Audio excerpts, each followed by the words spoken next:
We acknowledge that this land is the traditional territory of the Three Fires Confederacy of First Nations, comprised of the Ojibwe, the Ottawa, and the Potawatomi peoples, and of the Huron-Wendat peoples. We value the significant historical and contemporary contributions of local and regional First Nations and of all the original peoples of Turtle Island who have been living and working on the land from time immemorial. Any declarations of conflicts of interest from members of council this evening? Seeing none, I need a mover and a seconder that the special council meeting agenda for November 24th be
strategic action plan, ensuring that every financial decision supports the town's long-term vision and aligns with the priorities identified by council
Test the audio.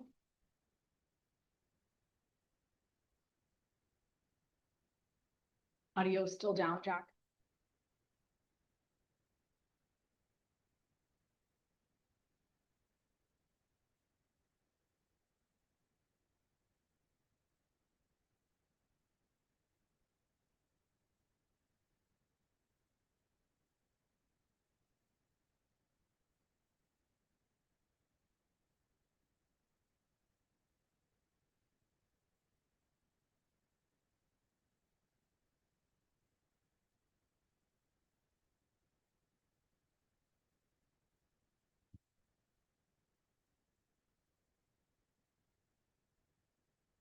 Okay.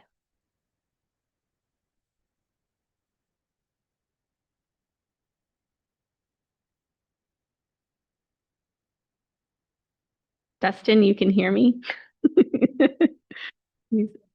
He heard the test. Okay. Okay. Sounds like we're up and running. Is everyone? And we'll turn it over again to Director Rowe. Thank you, Mayor Bondi. So I will back up just to the beginning of this slide to make sure that the members of the public have the update on how the budget engagement process went for us, because it is something that's very important in the town of Essex. So through our various channels of engagement, we did receive a total of 151 responses, most of which came through our online tool.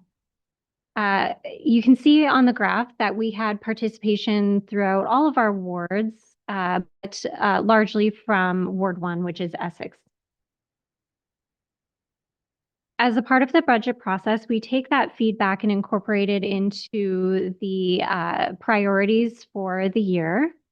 And on the top of the list of priorities was flood prevention, road repairs, and emergency response and preparedness. So we hope as that we make our way through the rest of the budget walkthrough tonight, that these priorities of the members of the public will be highlighted through all of the various operating areas.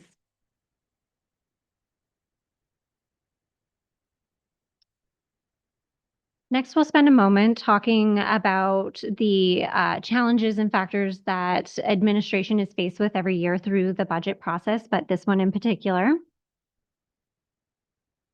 We will start with assessment growth. The current budget reflects a temporary slowdown in growth, which should recover shortly after 2026. 2025 growth ended at approximately 1.63%, and 2026 is estimated to be approximately 1.8%.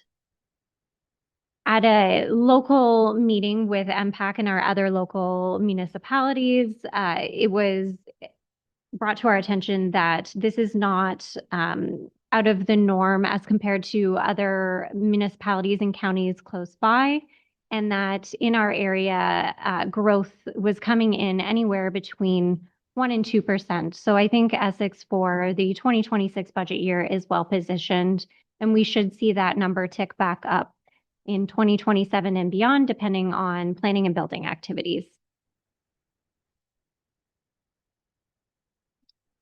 Total phase-in assessment gives the members of the public a picture of the capacity that Essex has as compared to other local municipalities in terms of the taxation revenue that we can bring in to support operations and our capital projects.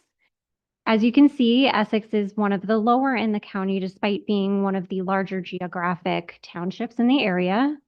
And so what that means is that additional scrutiny has to be utilized through the budget process to ensure that we're using our dollars effectively.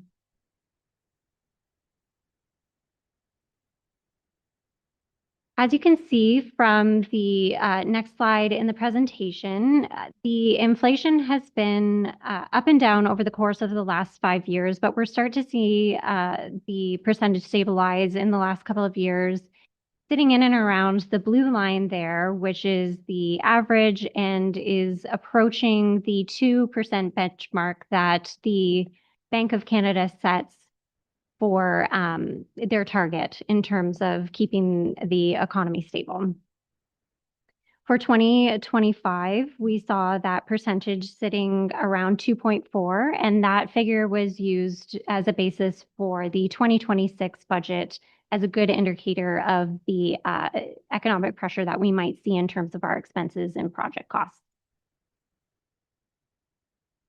So as I said, a CPI is used as the basis for the projections and estimates in our budget, and we are continually monitoring inflation and its impacts on our operations, but as well the global tariffs.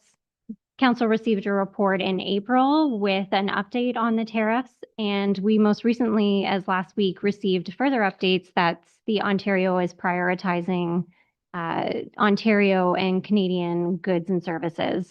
And so the finance team will continue to monitor and make the necessary amendments to our procurement policy as needed. Grant money is one of the ways that the town pays for its operations, including OMPF. It's funding that's provided across Ontario to support municipalities. And this year we saw an increase of 88,000. This supports our critical services and is essential to our keeping our tax rates reasonable. In addition to OMPF, we also received OCIF and CCBF, which is funding that's utilized for our capital works and projects.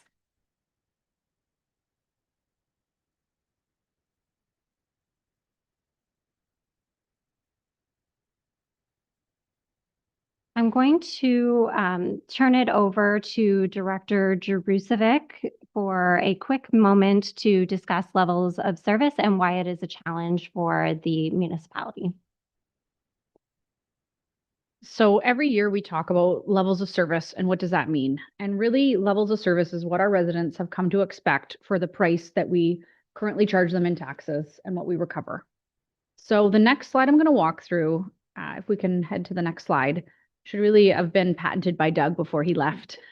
This was a creation of his, but we've kept it going because it really does explain graphically the challenges we face in expenses each year and maintaining levels of service. So each year we start with a base. So last year we approved the 2025 budget on the notion that revenues equal expenses per the Municipal Act.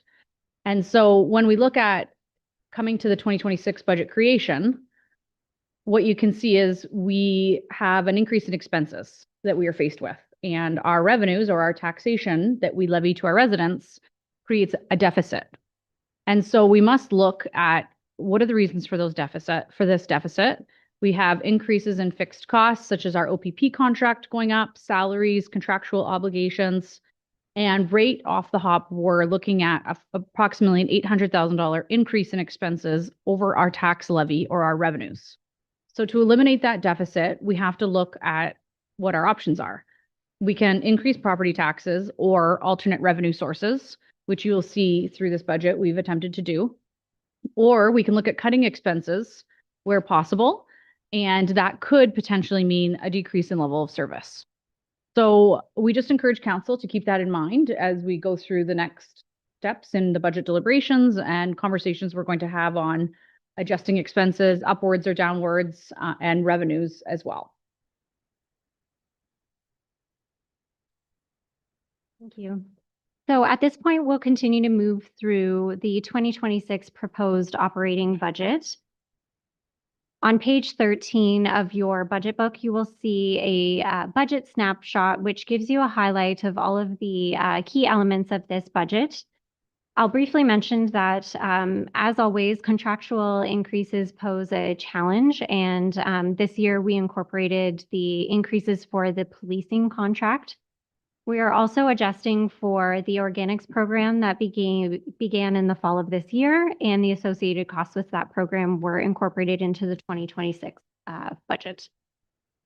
And the continued impacts of the salary stabilization, our continued contribution to the AMP program funding, and other long-term planning were the basis of a lot of the planning that you'll see through this budget document.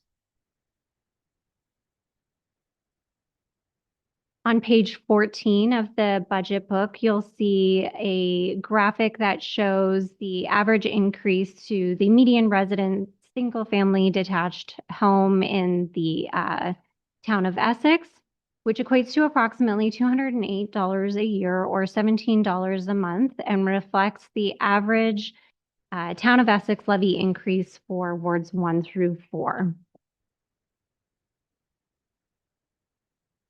The tax rate that's in front of you today, the average of all wards is 4.92%. And we will go through the next few slides to help you understand how we came to that percentage.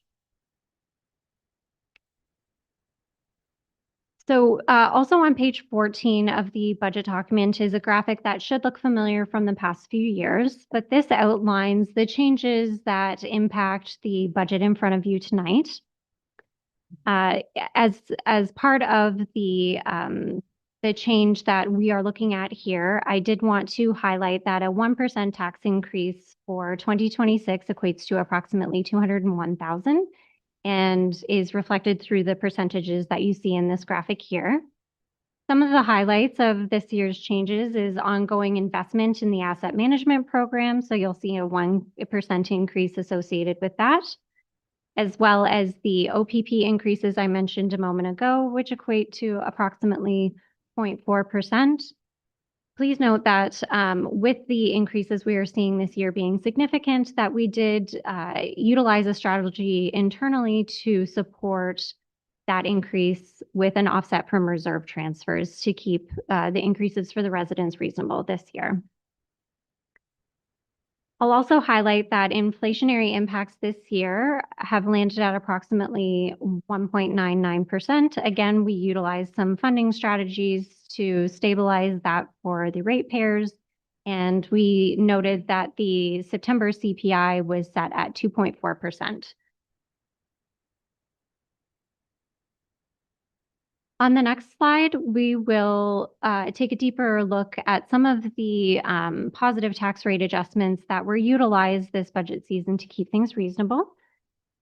So as we made our through the budget cycle, we incorporate any updates that we get from upper levels of government, such as the increase to OMPF or the Ontario Municipal Partnership Fund. And as mentioned, that supports our operating budget and key services.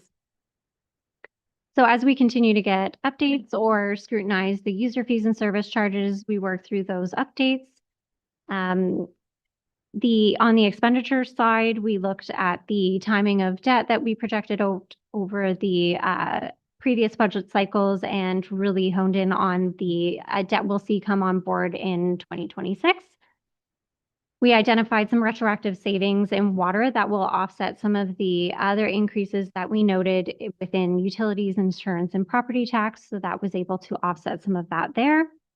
And then through the budget cycle, we did undergo some ongoing scrutiny of the expenses, priorities, and levels of service, which was something that was started a few years ago when the town underwent a full budget reset. So it has been an ongoing effort to really ensure that we are spending our dollars wisely.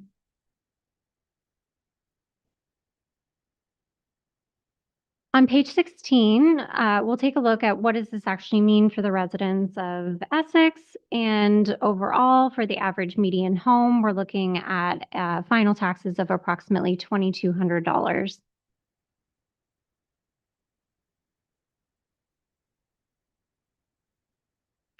Okay, so we will skip through a couple of the pages that you're used to seeing within.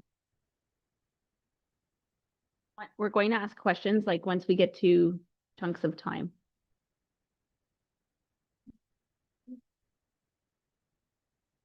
Through the chair, my question was go back 2 slides. Where can we find that chart here in our, I just couldn't find it. Yeah, so it's not in here. And so I just did talk to the CAO. They're going to send us, this is a presentation. It's like a summary, but there are some additional things that we're seeing in here, but it'll be sent to us. Okay, thank you.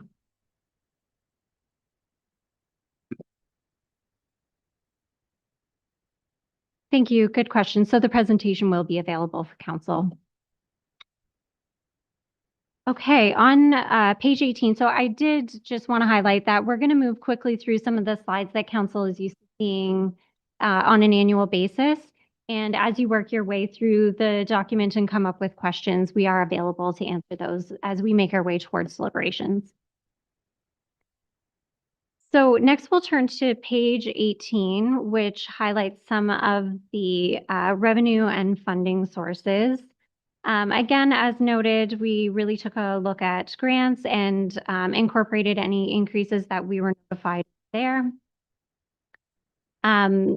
We took a look at our user fees and service charges and determined if there were any areas where we could increase user fees so that we can ensure that as much as possible, we're covering the services that it provides.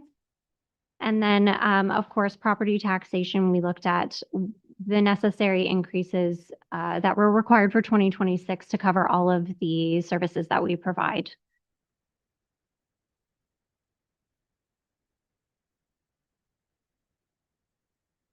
We're still on page 18 of the budget document.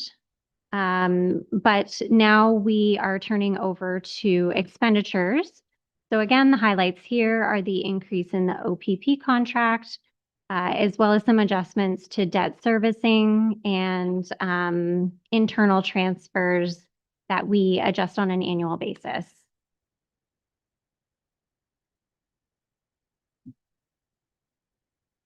And then finally, on page 29 of the budget document are the strategic highlights. I won't go into detail as to the specific priorities or projects that touch upon each of these pillars here. But I do encourage council to review this section of the budget document and let us know if you have any questions with respects to the strategic pillars and how you'll see that responded to through this budget cycle. I will take a quick pause for questions if there are any from council at this time. Questions, comments from members of council? We'll do a round of questions if anybody has any so far. I do have one myself. When we talk about the growth, the 1.8%, do we take into account what type of growth we're getting and what services that growth needs? For example, we know residential growth needs more services than industrial growth, because I think it's kind of important to know if that growth is residential, because it's not 1.8% money in the bank. It actually requires a lot of services too. Thank you, through you, Mayor. I do believe there are a few different areas that we would look to answer that question as we make our way through the budget. Typically, what we're looking at when we are seeing the 1.8% figure that you are referencing is the actual assessment growth that comes through the final roll from MPAC. So that will, of course, incorporate residential, commercial, industrial. And that is just the figure that we use to ensure that the ultimate tax rate or the tax revenue that we're budgeting for the upcoming year is actually reflective of the assessment base that we have. In addition to that, we look at anything that would come through by way of supplementary, which come after the roll book in December. And that would be any adjustments that come in through the year as a result of development. So aside from that, through the budget cycle, we of course also have our development charge study, which would analyze the necessary projects or service-related capital works that would be needed over time as a result of the growth that comes in through the town, any development, and specifically what would be needed to continue to provide the level of service to our residents as we grow. So all of that is sort of incorporated into the entire budget document, but the 1.8% is more focused on the actual assessment base that we have.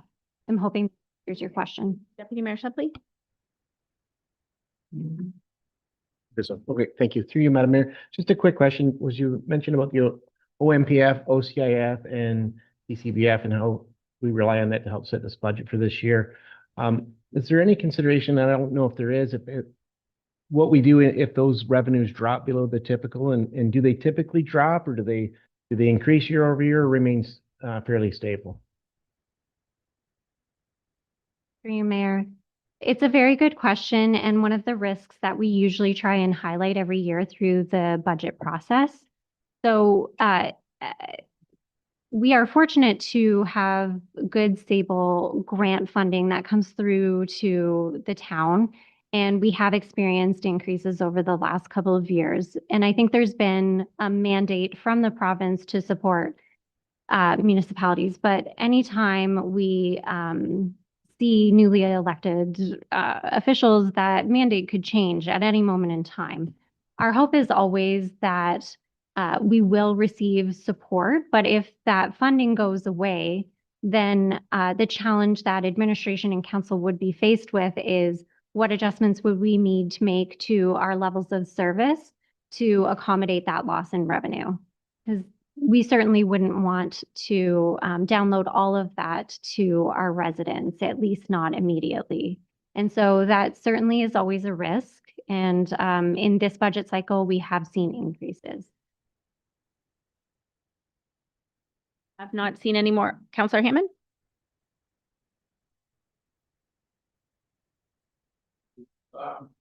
I'm noticing a deficit for the next 4 years. Is there anything particular that is creating that deficit, or is this just based on this year's revenues and not revenues of the future? Through you, Mayor. So to confirm for the members of the public, you're on page 19, Counselor Hammond? 18. Okay. So to speak to briefly the question around surplus or deficit, legislatively, we are required to balance our budget. However, what you're seeing in terms of surplus deficit is just the burden on the tax rate as it relates to our capital works. So we do some years fund a small portion of our capital projects from property taxes. So you'll see a corresponding surplus there to cover those expenses that weren't funded through reserves or development charges or grant funding. I hope that answers your question. Chair, when it comes to the forecast years, we are not adopting that tonight or looking at it in this budget year. So I think if you're looking at deficit in 27, 28, 29, we have done no finessing of the revenues or the expenses. They're very high level projections at this point. Based on this year's, correct? Oh, please.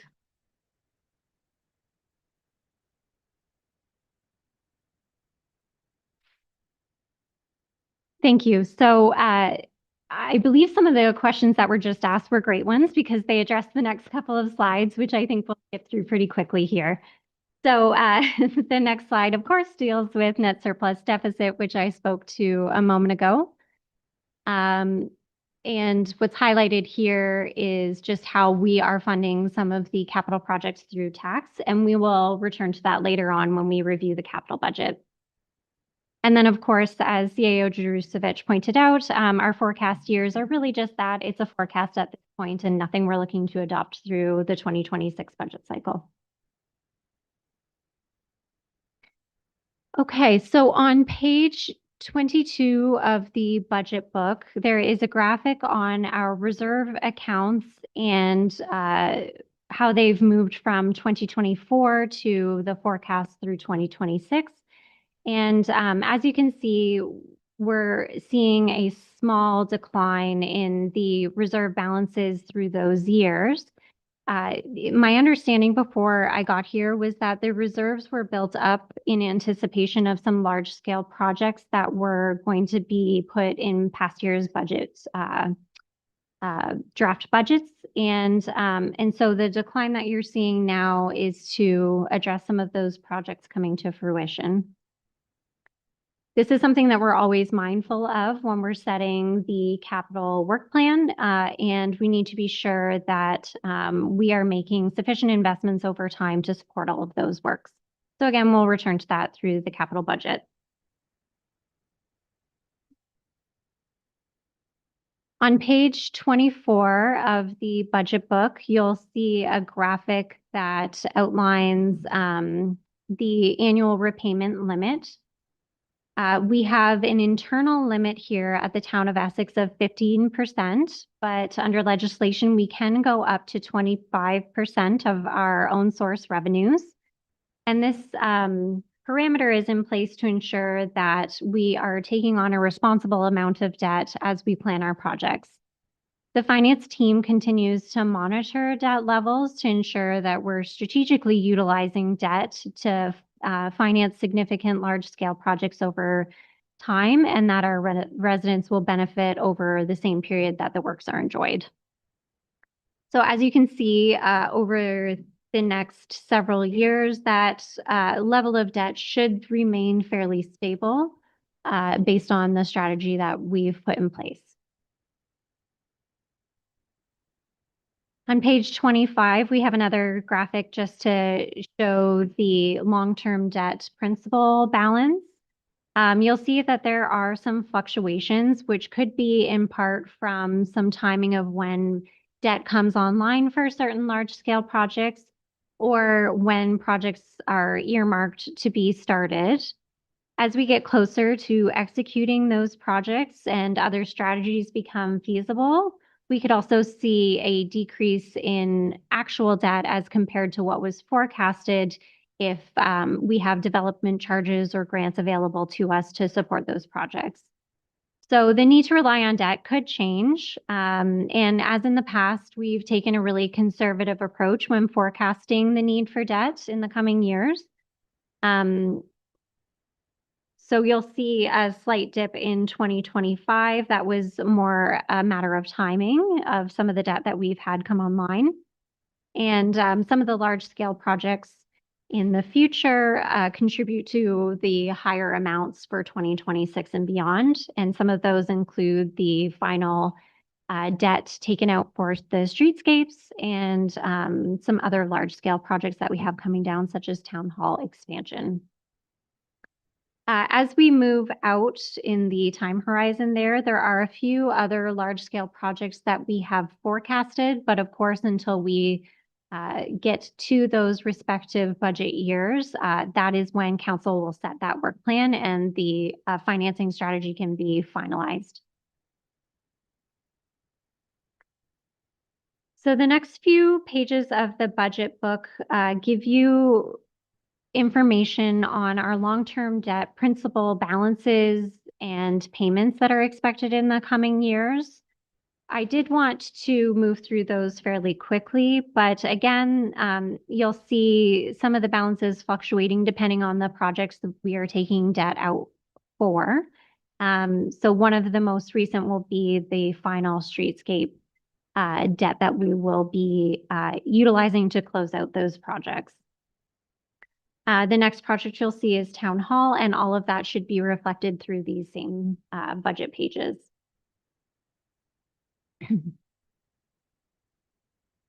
So if you'll turn to pages 30 through 32 of your budget books, this brings us to the point in the presentation where we'll start to walk through each department's budgets and significant changes. As in past years, we'll move through these pages fairly quickly and leave it with you for the next 2 weeks to really dive in and gather all of your questions. Council will be provided tonight with a snapshot of the overall picture, but importantly, the significant changes to assist with your review. Going to see if there's any questions before we go any further. Any questions from members of council? Okay, continue. Thank you. So before we move into each costing center, I'm going to turn it over to CAO Drew Civic, who will introduce our personnel overview and new positions. The chair. Each year, our annual salaries account equates to over 25% of the total expenses of the town. It really does take a team to perform the services that we provide. And that is also noted in our organizational review that council has adopted. It identifies new position recommendations, potential organizational restructuring if it could create efficiencies. All of that has been incorporated into this draft budget. And so what we do each year is look at ways that we can reduce the burden of increase from contractual salary obligations. We look at how we can creatively utilize our budget. Perhaps there's merging of positions, perhaps there's elimination of positions and creation of new positions if it creates more efficiencies. So these are things that are consistently analyzed at an administration level. And some of those findings we're presenting to you tonight in the 2026 proposed budget.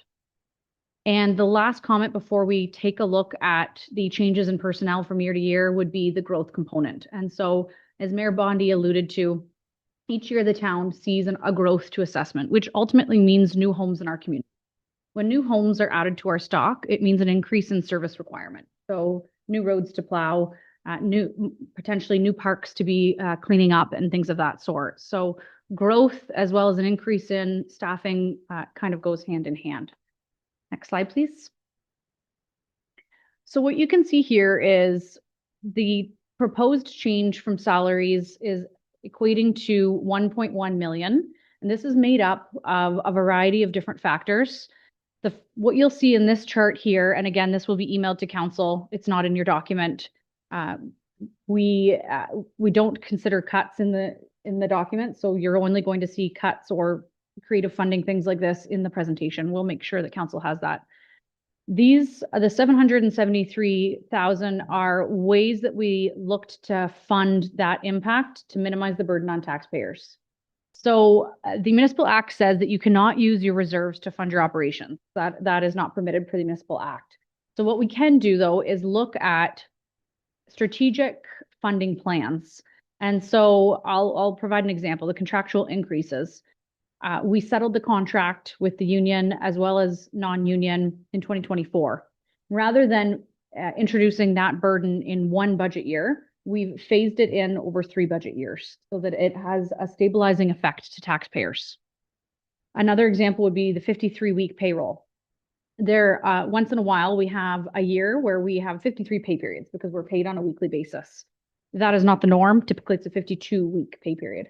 So because that 1 week is considered an abnormality, it's not normal course of operations, we can actually fund that from reserves, and that would be funded from the salary stabilization reserve. You'll see some contract positions are also funded from that reserve because, again, they are not going to be considered recurring operations. They're considered contract one-time occurring events. So if we head to the next slide, what you're seeing here is a breakdown of the expense increase. And so this is on page 34 of the budget document. And it breaks down the impact from base budget year of 2025 to 2026 by different factors. And so the first factor would be the union contract and non-union salary review. Per that 4-year contract, there is a negotiated increase that occurs to base wages on Jan 1 and July 1 of each calendar year.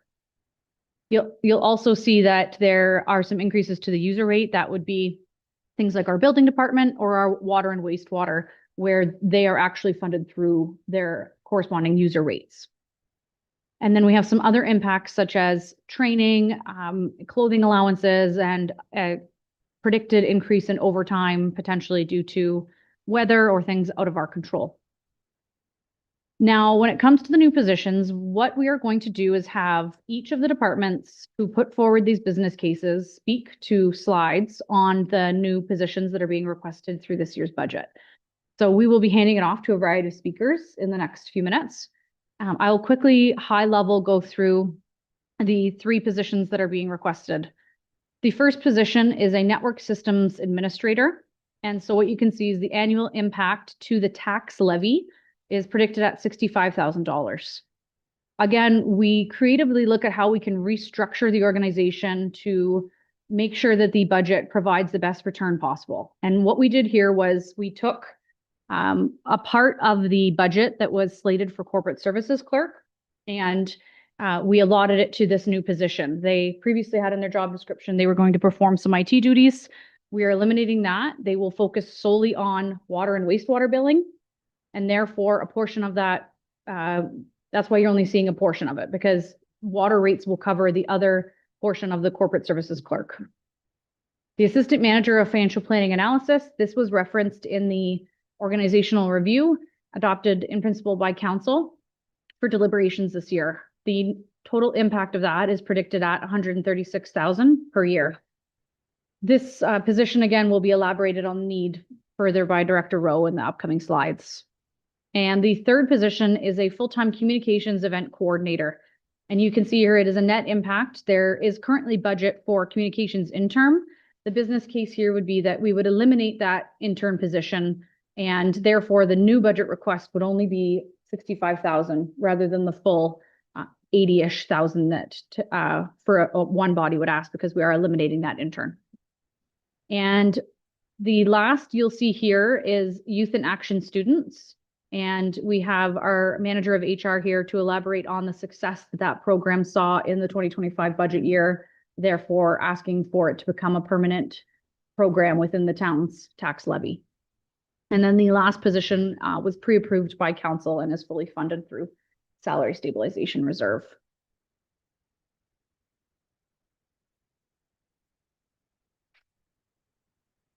Thank you. So I will walk you through in a little more detail the reason behind the budget requests in both IT and finance. The first is the network system administrator. Through the IT strat plan and the organization review, it was identified as a need in the organization with how quickly the IT world evolves and just best practice in terms of staying ahead of changing technology and the threats that all municipalities and organizations are exposed to. This was identified as a need. So as CAO Jarushevich mentioned a moment ago, we utilized some restructuring to lessen the burden on tax rates. So as a result, the net budget impact for tax would be 65,000. The next slide takes us through some comparators in our area in terms of their staffing complement. The other local municipalities, excluding the city of Windsor, are listed here. And as you can see, there are anywhere between 3 and 6 staff, and a number of municipalities bringing forward new requests through their budgets this year. The town of Essex is at the bottom there, and with our new requests, we will reach a staffing complement of 3. So I did want to highlight that even with this request, we will still remain fairly lean as compared to the other municipalities in our area. But the corporate services team will continue to assess this and highlight any further needs as we move through the next few years here.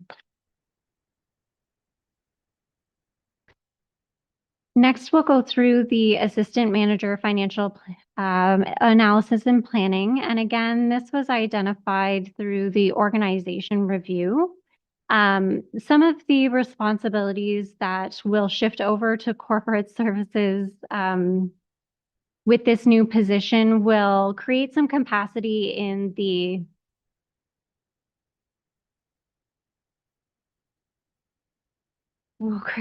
We'll create some capacity in the operations team and eliminate some of the capacity constraints there, as well as bring that work under the finance umbrella, which will create some synergies because there was some partnership there in terms of the asset management plan and with development services around grant funding and the corresponding applications. We want to also ensure that the corporate services team is well positioned to undertake the ERP implementation that you'll see in the capital budget walkthrough. This is a project that will span the next 3 to 5 years and is one of the more important and larger projects that this team will undertake. So we are also providing a snapshot of our comparators in the area again, excluding the city of Windsor, you see all of the municipalities listed there. And their finance teams have anywhere between 4 and 8 members. And with this new budget request, that will bring the town of Essex to 5 at our leadership and mid-levels. So this does not include our frontline staff. We do believe we're well positioned there at the moment. And it is these mid and leadership levels that will be instrumental in this ERP project. So again, as you can see, even with this new request, we will remain quite lean, and it's something that we'll continue to assess along with the IT roster. Next, I will pass it over to the Manager of Communications, who will walk council through the Communications and Event Coordinator. Thank you, and through the chair. So good evening, members of council. As you know, the town's communications department currently consists of 1 staff member, being myself, the manager of strategic communications. The department is responsible for day-to-day corporate communications, including website management, overseeing social media activity, advertising and marketing, speech writing, media relations, graphic design, video, photography, the list goes on. The department serves the needs of staff, council, and the community at large. And the executive assistant to the CAO and council currently provides some support to the department, but the current demands of that position have limited the available resources. The manager also serves as the town's emergency communication officer, which has become an increasingly critical role as the nature of crisis response continues to evolve. So over the years, the communications portfolio has grown significantly. The department now leads the customer service working group, and that was recommended through the organizational review, placing communications at the forefront of customer service delivery. I also manage the report a problem system, which was previously supported by the County of Essex, ensuring that resident issues flow efficiently to staff and are resolved in a timely manner.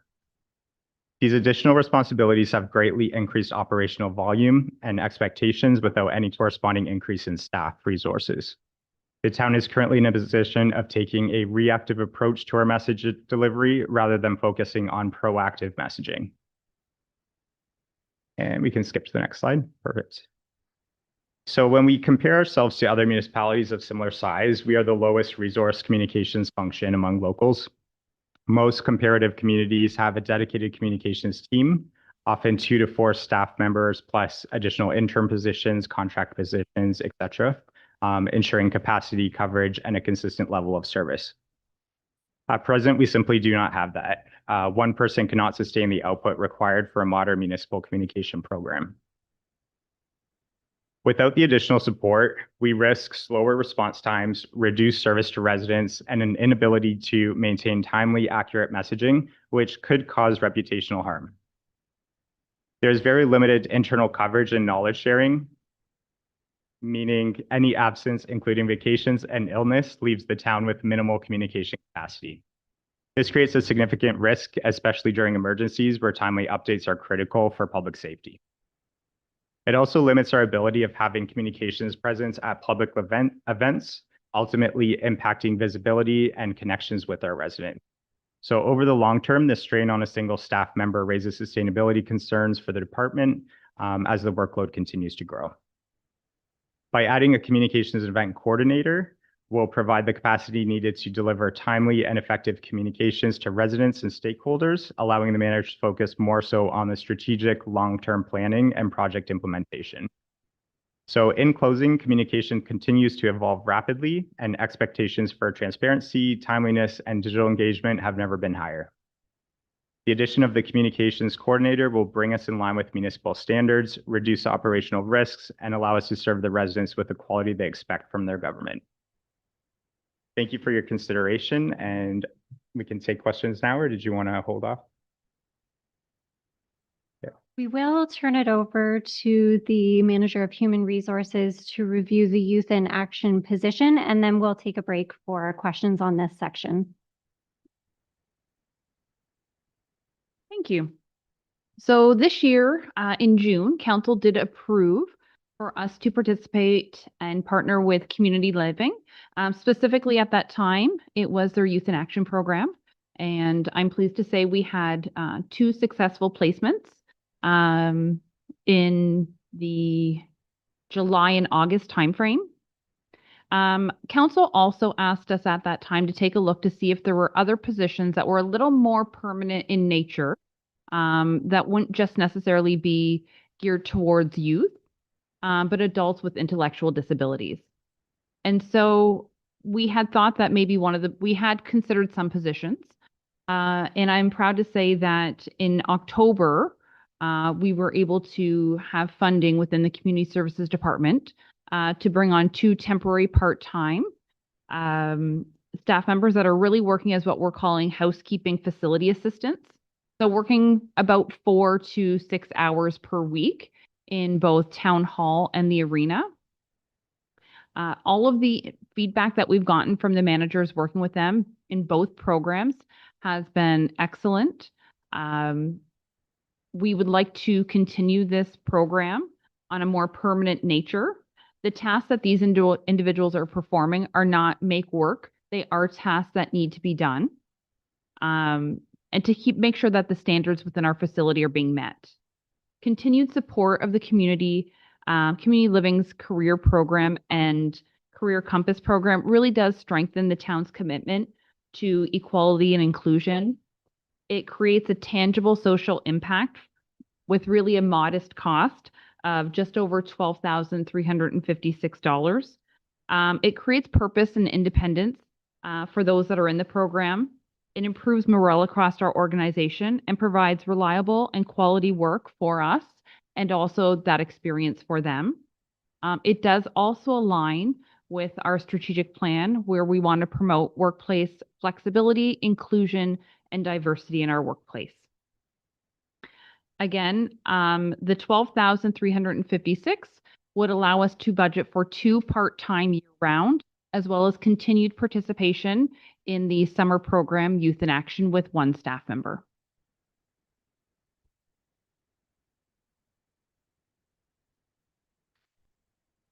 So we will pause for a quick moment to take questions from council on any of the new positions that are being brought forward this year.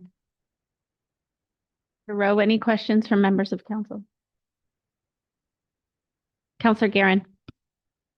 Barry, I just one on the communications and events coordinator position. I understand a lot of the communications part of the roles and responsibilities, but I'm not getting the events coordinator part of that.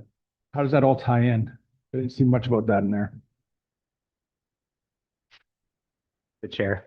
So the events portion of this role is going to be more so having a presence at any community events that are going on within the community. So at the moment, because we are limited in resources, we can't be out there within the community interacting with residents, that sort of thing. So there'll be more of a tie-in with community engagement itself, rather than it just be strictly communications role, if that makes sense. So there'll be more out there at some of our town facilities, having more of a presence there.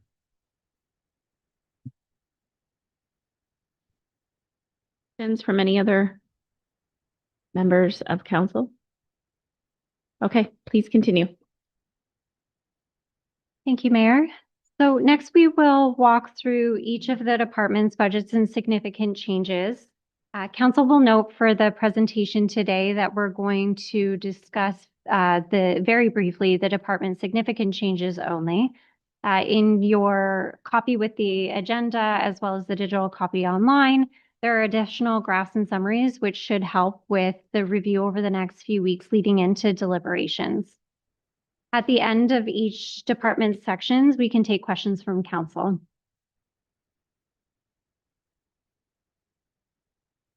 So I do want to briefly take a look at the Office of the CIO by category, just to highlight that the overall change for 2026 from 2025 is approximately 100,000, and that equates to a proposed tax rate change of 1.68%. Some of those changes that are influencing, next slide, please. Some of the changes that are influencing that impact are the OPP contractual changes, We are still waiting for a final number on that, but we have taken the most conservative approach at the moment with the full 11% increase. And we are utilizing a strategy through the reserves to decrease that impact this year. And that was something that we started in 2025. Next, I will turn it over to CAO Drushevich, who introduce our first delegate. You through the chair. So we do have some members from our Essex County OPP Detachment Board North here, and they are going to walk council through the proposed budget. If we could just have member Dave Kygar, are you going to present for us tonight? Yeah. Step back to the delegation podium and turn on your mic. Thank you.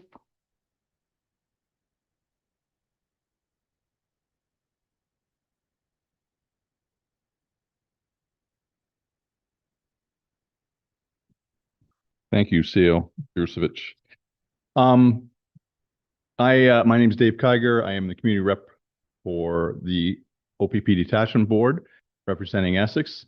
I'm joined tonight by the chair of the board, Mr. Paul Sweet, who has generously let me do the talking tonight since it's my community. So, as most of you are aware or need to be reminded, the Community Safety and Policing Act 2019 came into effect April of 2024, and at that time we were amalgamated. All small police service boards that were OPP boards were amalgamated with other ones. So in our case, we were amalgamated with the town of Tecumseh and the municipality of Lakeshore and the town of Essex. The detachment boards provide civilian oversight to the local policing. That's our main role, oversight as well as input as to what we are looking for as taxpayers, as citizens of our communities.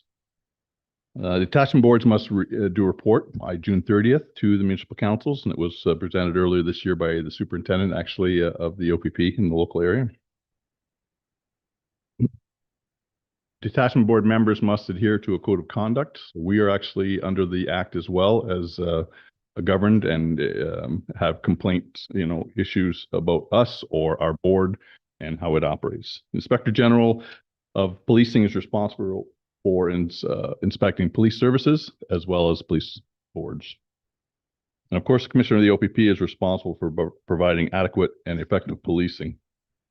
So your local board, the Essex County OPP Detachment Board North, is what it's called, for Tecumseh, Lakeshore, and Essex.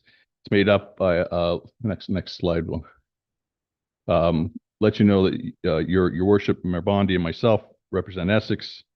Mayor Bailey, Mr. Quinnell, Mr. Hooker represent Lakeshore. Mayor McNamara, Mr. Sweet represent Tecumseh. And then there's two at-large provincial appointments, Karen Robertson, Mark Gomes. That's your current board. You passed last week. Next year, there'll be a second community representative from Essex replacing Mr. Hooker. It's a one-year rotation. So under the Community Safety Policing Act, the boards are required to provide estimates of the board's operating budgets to every municipality within the policing area of the detachment. The CSPA requires each municipality to pay an equal share. So in this case, 3 communities, three ways of all the board's estimates. Each municipality in the detachment area confirm board remuneration and expenses and the equal appropriation of board expenses when the 2024 operating budget was established. So the CAOs really got this detachment board up and running together and set the rules as to what people would be remunerated and what our costs should be in line. So in 2025, the detachment board budget was $114,870. That was approved by all 3 communities. Overall, the board is tracking toward a projected surplus of $4,536 for 2025. This any negative variance at the year end, so this 4,536 will be credited back to each municipality. So you're looking at $1,500 roughly coming back to your community. Now for the fun part. So the detachment board budget for 2026 is listed in front of you. The wages and benefits of 80,446. Office supplies at 1,000. Memberships to the Ontario Association of Police Services Board, as well as the Zone 6 Committee, which is the committee that represents from Sarnia, London, Aylmer, all the way down to Windsor, all the boards. So memberships in those two organizations total $7,745. Professional development of $16,320. The detachment board host support, the IT and the finances, how people are paid, how it's paid out, is done actually through the town of Tecumseh, and it's $2,500. Insurance is $4,100, and public relations is listed at $6,260 for a total of $118,371. So I'll try and break that down a little bit more closely for you.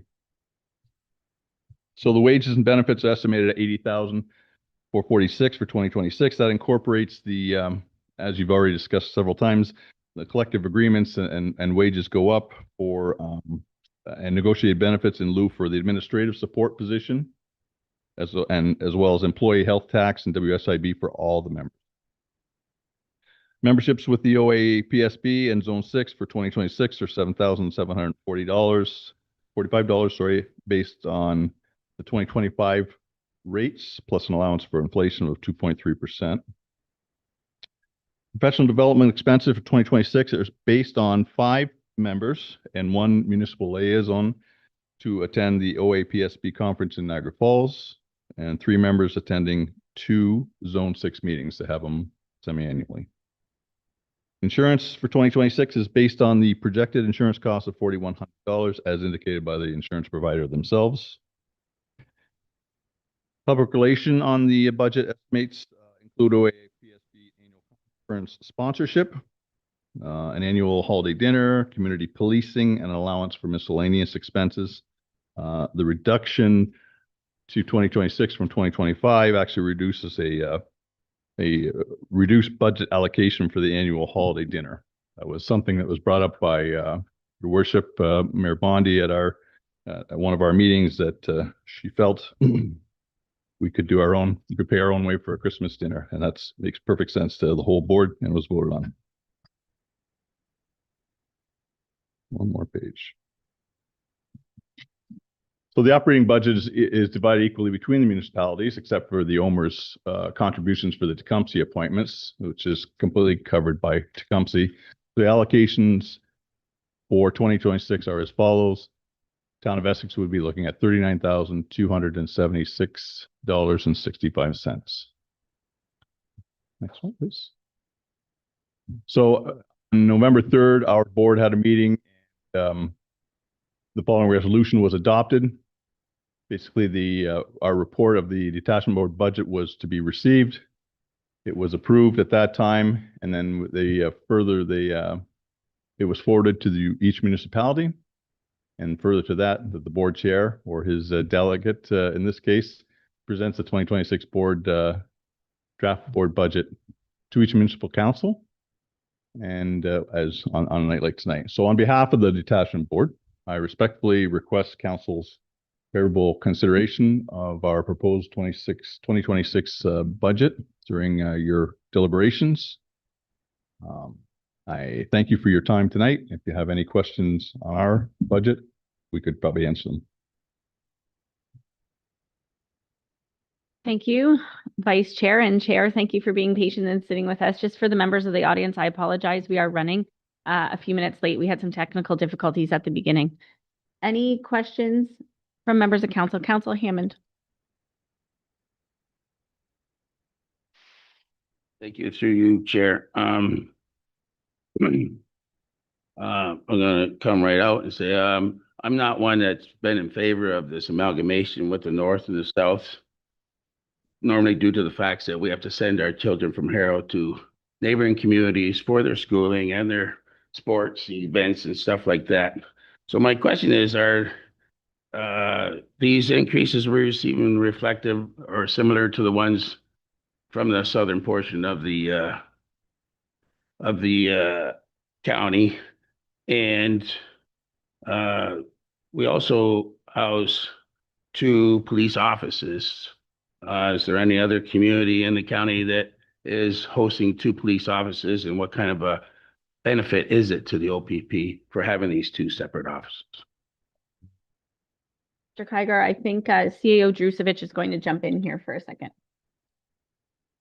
The chair, my understanding about the South Police Service Board is that it has not been as organized or operational as ours. So at this point, you're seeing even in the media, some municipalities electing to stop all expenditures for that particular board because it is not as operational as it was mandated to be. So we don't have a baseline to compare it to, is what I'm getting at. What I can say is 4% is fairly reasonable when you look at wage increases and so forth. And then your second question was on the need for 2 different facilities. So in our capital budget walkthrough, you will see that we understand we need to come up with a better solution for where our OPP facility is located and how it operates. So we are requesting an amount to conduct a feasibility study to look for the most appropriate location for the OPP offices in the town of Essex.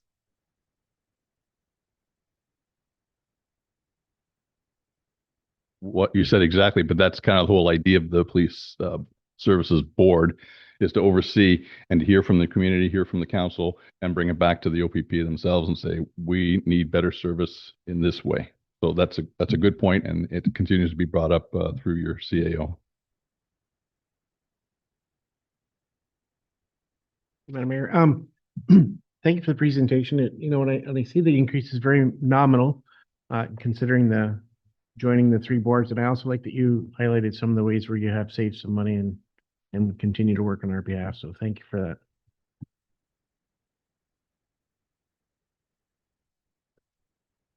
Chair.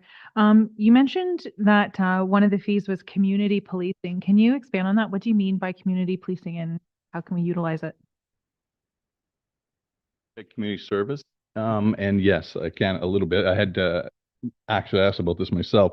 So our police services board makes a donation to the OPP community service office. They are funded, of course, they have an officer or officers that do community service, whether it's VIP, whether it's cop with coffee with a cop, bicycle rodeos and things like that. We make a nominal donation to them to pay for some prizes and things like that at bicycle rodeos or any event that we think the police can be put in a good light and also be more visible in our community. Many other members of council? Okay, thank you both for coming. I'll see you soon.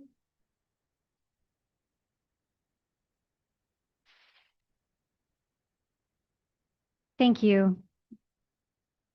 So that brings us to the end of the Office of the CAO. I know we just took questions on the board itself, but were there any questions from members of councils on the CAO's department? Chair, under this, it just says communications with an increase of $97,000. So I was just wondering what is communications that we're increasing so much? The chair, most of that would be the new position request for the communications event coordinator. And I will let finance explain the remaining approximately 30,000. So just to clarify, it's 97,000 on the, sorry, the which line, Councillor McGuire, please? It's under the Office of the CAO, second line communications. It's a proposed net change is 97,000, but the proposed budget is $390,053. On page 36.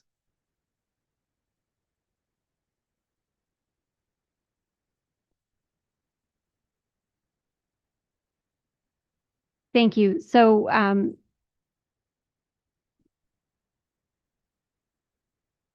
sorry. So thank you. The large portion of the changes are for the communications cost center. And as CAO Drusevich has alluded to, that's substantially the new position in there. What I can do is take that away and provide you a more detailed response via email. And I can send that around to all of council after today. council this evening? And maybe when, on December 8th, we can further elaborate on what's in the email to council as well. Okay, we'll continue. Thank you. So we will move into legal and legislative services. On the first slide here, you'll see the services that fall under that umbrella, one of which is bylaw enforcement, which is new this year. You'll see some corresponding budget impacts. So we will take a look at the significant changes now. The proposed change from 2025 to 2026 is approximately 76,000. And among those changes are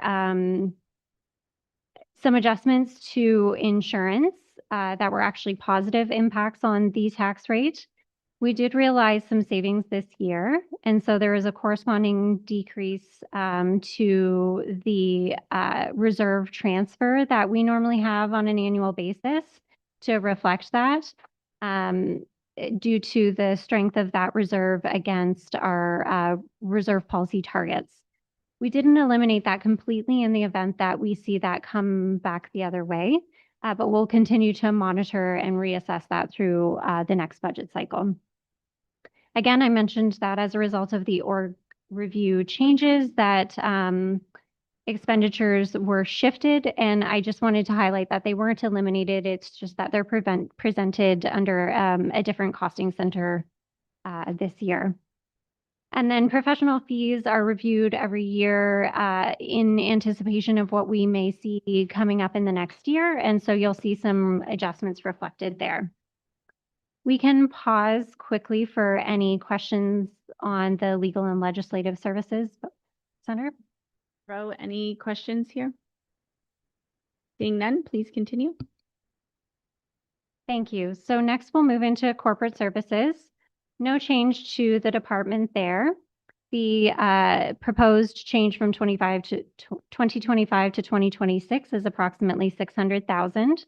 And you'll see that for the category graphic here, that this budget center includes a number of different elements, including our taxation and grants. So there's quite a bit of detail there that we won't go through today, other than the significant changes. Next slide, please. So aside from the levy adjustments, we are anticipating a decrease in our landfill compensation due to the start of the organics program. We've done our best to estimate what that impact will be for 2026, but with this being the first year, it may take a few budget cycles to really hone in on that. But again, we'll continue to assess on an annual basis and make adjustments as needed. I can take a quick pause there to receive any questions if there are. Any questions from council right now? Seeing none, please continue. Thank you.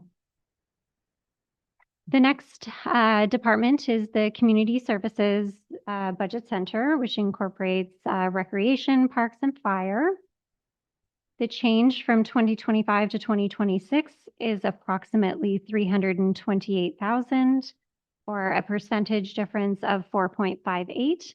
And the significant changes in this department are highlighted here, the dredging grant being one of the more significant losses of revenue and corresponding increases in expenditure to cover that loss of revenue. And although on that first line there, you see that the impact for grants, both conditional and unconditional as a whole, are nil or neutral, that's just as a result of some other grants that we've been able to receive increases on. Can pause to take any questions on community services. What time did we lose that dredging grant? That's rather significant for this year. Director Morris-Sweet will answer that one. Even through the mayor, we were notified, I believe it was either late August or early September, that we were not going to be receiving our grant this year. And they also indicated that they're not going to be providing that in future years as well.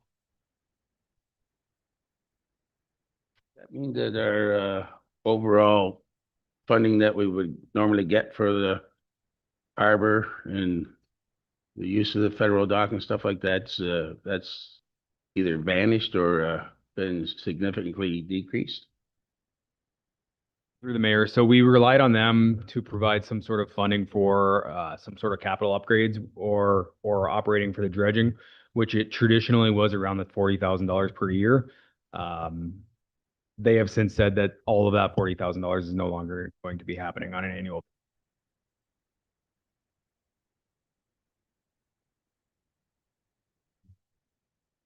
Further question on that. Do we still have to hand over some of our revenues to them? Through the mayor, to the mayor, that is correct. We do 20% of our lease agreement goes to that, but in the lease agreement does not speak to having that capital or operating contribution on an annual basis. That's more of a federal budget line that Small Craft Harbors receives on an annual basis in which they allocate. So as I mentioned, this past year, they've had a change of policy and they are no longer providing that funding.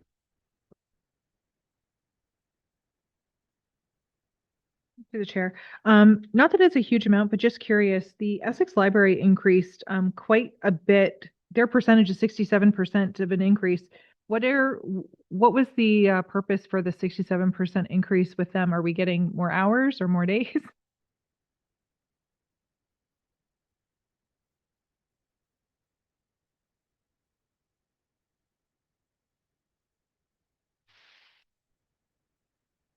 Thank you. Through the mayor. So one of the largest increases that we're seeing in that budget center is in respect of utilities. As a whole, the chart that we showed earlier in the presentation, we are seeing some savings that are offsetting some of the increases, but in this particular budget center, you're seeing that highlighted.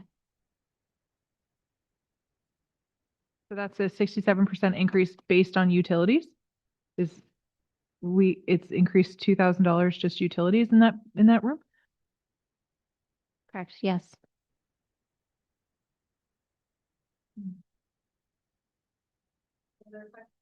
Council? Seeing none at this time, we'll continue. Thank you. So now we'll move into development services. Again, some changes there reflect the organization restructure to bring bylaw enforcement to legislative services. The 2025 to 2026 change for this department is $7,800, and the significant changes are the strategy to fund the economic development and business relation analysts has changed from grant-based to salary stabilization for the final year of this contract. The building activities must be self-funding, so we see a transfer from reserves to cover the deficit in 2026. And we did have some changes that will be recommended when the user fee bylaw comes back to council later this year to help mitigate some of that impact. On the next slide, I will ask Director Chadwick to briefly provide a few comments regarding the Committee of Adjustment mileage reimbursement that came through the past council meeting. Thank you, Mayor Bondi. So at the November 3rd council meeting, by way of adoption of the Committee of Adjustment minutes at the time, yourself, Mayor, you requested that administration provide in the 2026 budget the potential impact of providing Committee of Adjustment members with mileage reimbursement. So although there's no requirement to conduct site visits, there is indeed a benefit to conducting site visits to better understand the applications. In fact, back in March of 2023, council approved an increase to the committee's per diem from $100 per meeting to $125 per meeting given this benefit. A review of local municipalities back then in 2023 indicated the average per diem was $116 with only one municipality reimbursing mileage. An update to these comparables is depicted on the slide before you in the table, where, as you can see, mileage reimbursement remains unchanged. The average per diem rate has slightly increased, however, to $123 per meeting, which is still in line with the town of Essex rate. The flow chart on the right does portray what we estimate to be, to the best of our abilities, the financial impact of reimbursing mileage for Committee of Adjustment members. This assumes, which is highly unlikely, that all 5 Committee of Adjustment members reside in Colchester Hamlet. And if all or each month's site visits were only located in Essex Center, round trip Colchester to Hamlet, by the way, or Colchester Hamlet to Essex Center is about 56 kilometers, that each committee member would be compensated for 672 kilometers at 72 cents per kilometer, totaling $483 for each committee member, resulting in an estimated impact of about $2,400. Again, it's the best that we can do. There have been quite a bit, we'll call them variables that should be considered. Distances each member travels, for example, from their homes to various sites. The location of the applications themselves does vary. And then, of course, the number of applications from month to month does vary. It's also important to note that the Committee of Adjustment mileage reimbursement will come with an operational impact to both development services as well as corporate services, specifically the finance division. It is not a best practice in the industry and could potentially be precedent setting for other committees of council that perform site visits. For these reasons, we do recommend that council defer this decision to the next term of council and the next term of committees. Thank you. Chadwick. Any questions from council? Moving on. Oh, Councilor McGuire, please. Where does this number reflect in here? Is it in this draft that I'm looking at? No. Through you, Madam Mayor, it is not it is not depicted in the draft budget. The impact is there for your information. Should council wish to proceed with it, it would be depicted under the Committee of Adjustment Costing Center, if approved. Councilor Guerin? No. Director Chadwick, is this something that can be built in to the application fees? Thank you, Madam Mayor. Again, because it's quite hard to predict where the applications are throughout the municipality, it would be very difficult to predict what those costs could be, and typically is not done across the municipalities in our region. In fact, because the site visits are not a requirement as a Committee of Adjustment member, it would be very difficult and quite risky to ask proponents to reimburse the cost of mileage. Thank you. Deputy Mayor Shepley. I understand. So this isn't built into the budget unless we were to add it on budget deliberations. So right now, it's not in there. Correct. For the record, it is not currently in the budget. Thank you. So we will move into the Essex BIA, which is under the Development Services Department. And we have Stephanie Winger here tonight to present the proposed budget for 2026 for the BIA. So Stephanie, I'll invite you up to the podium. Get back there, just turn your little mic on. Thank you for coming and thank you for being patient with us tonight. Thank you so much. And while I was waiting, I made extra notes. There might be a couple extra minutes that I'm speaking here, but thank you, Madam Mayor and Council, for the opportunity to present again the Essex Center BIA budget for 2026. So some people aren't aware that the BIA represents every commercial property and business owner in Essex Center, Ward 1. So the board that you see face-to-face at ribbon cuttings and things like that, we are just the face of the BIA. We don't represent the entire membership. It's actually comprised of every business up Talbot Street and in our commercial center, the industrial park. So it's more than just the few of us that sit on the board. And this year really feels like one of our strongest yet. We really continued our major promotional efforts, including professionally produced commercials, print advertising, and ongoing social media support for local businesses. What I'm really excited about is we're able to do things and spread the dollars for small businesses who wouldn't be able to do things on their own. So we've really expanded our online presence with the Essex Neighbors magazine, and everybody has been loving that. We've kept our website up to date, and it's a central hub for our business resources, tourism, and our full business directory. We invest heavily in beautification, as that's one of our mandates, beautifying and promoting. So you'll see the seasonal decor, the planters, our festive lighting with our new snowflakes are out, and then our streetscape enhancements. This year, we were able to add some more banner arms to support the Veterans Banner Program. We were really happy to collaborate with that. And one of our biggest successes continues to be our downtown dollars. They sell out within hours at one of our local banks. And it directly boosts local spending and supports nearly 65 participating businesses. And businesses can sign up at any time. It's not limited to any time of the year when we're selling the BIA bucks. And a few years ago, we only had about 25 businesses participating. So the program is one of the strongest economic drivers in our district. We also supported and sponsored many community events this year.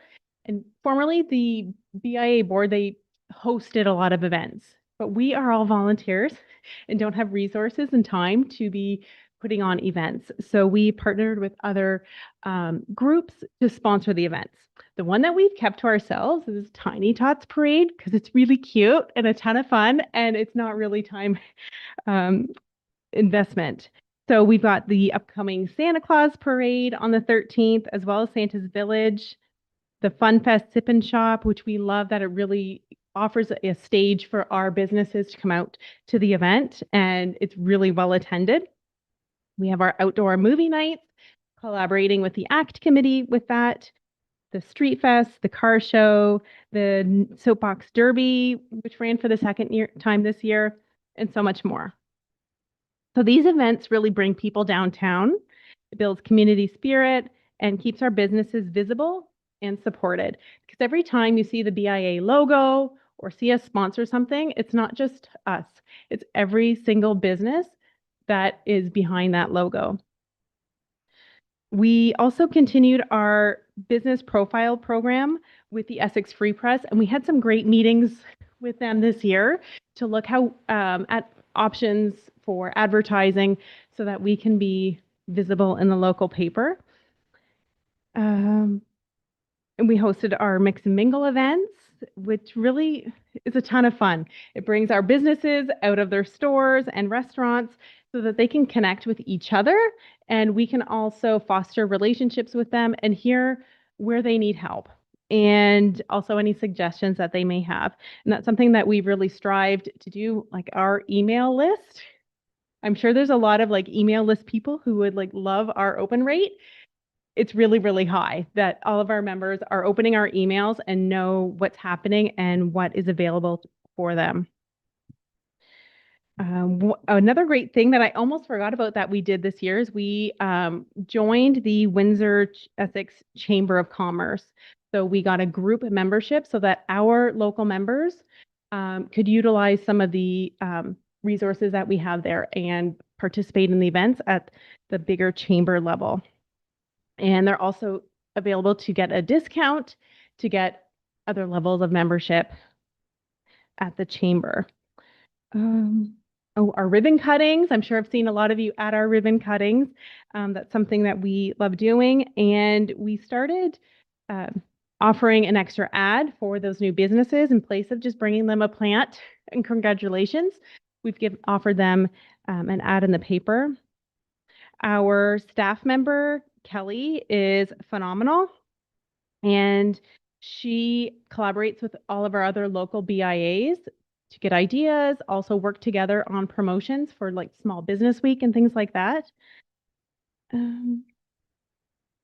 And we just wrapped up an impromptu mini grant program. So I'm not sure if you've seen some of the painting on the businesses' windows downtown, but we had a great idea. Kelly brought to us, what if we did a small grant? We just kept it really, really simple. And it was pretty open as to what they could do, whether it's planters, doing some painting, small repairs. It was a fall refresh. So we had 12 applicants So if you check out our Facebook page, you'll be able to see the before and after photos. And it's something that we'll look at doing next year as well. Maybe something in the spring and the fall again.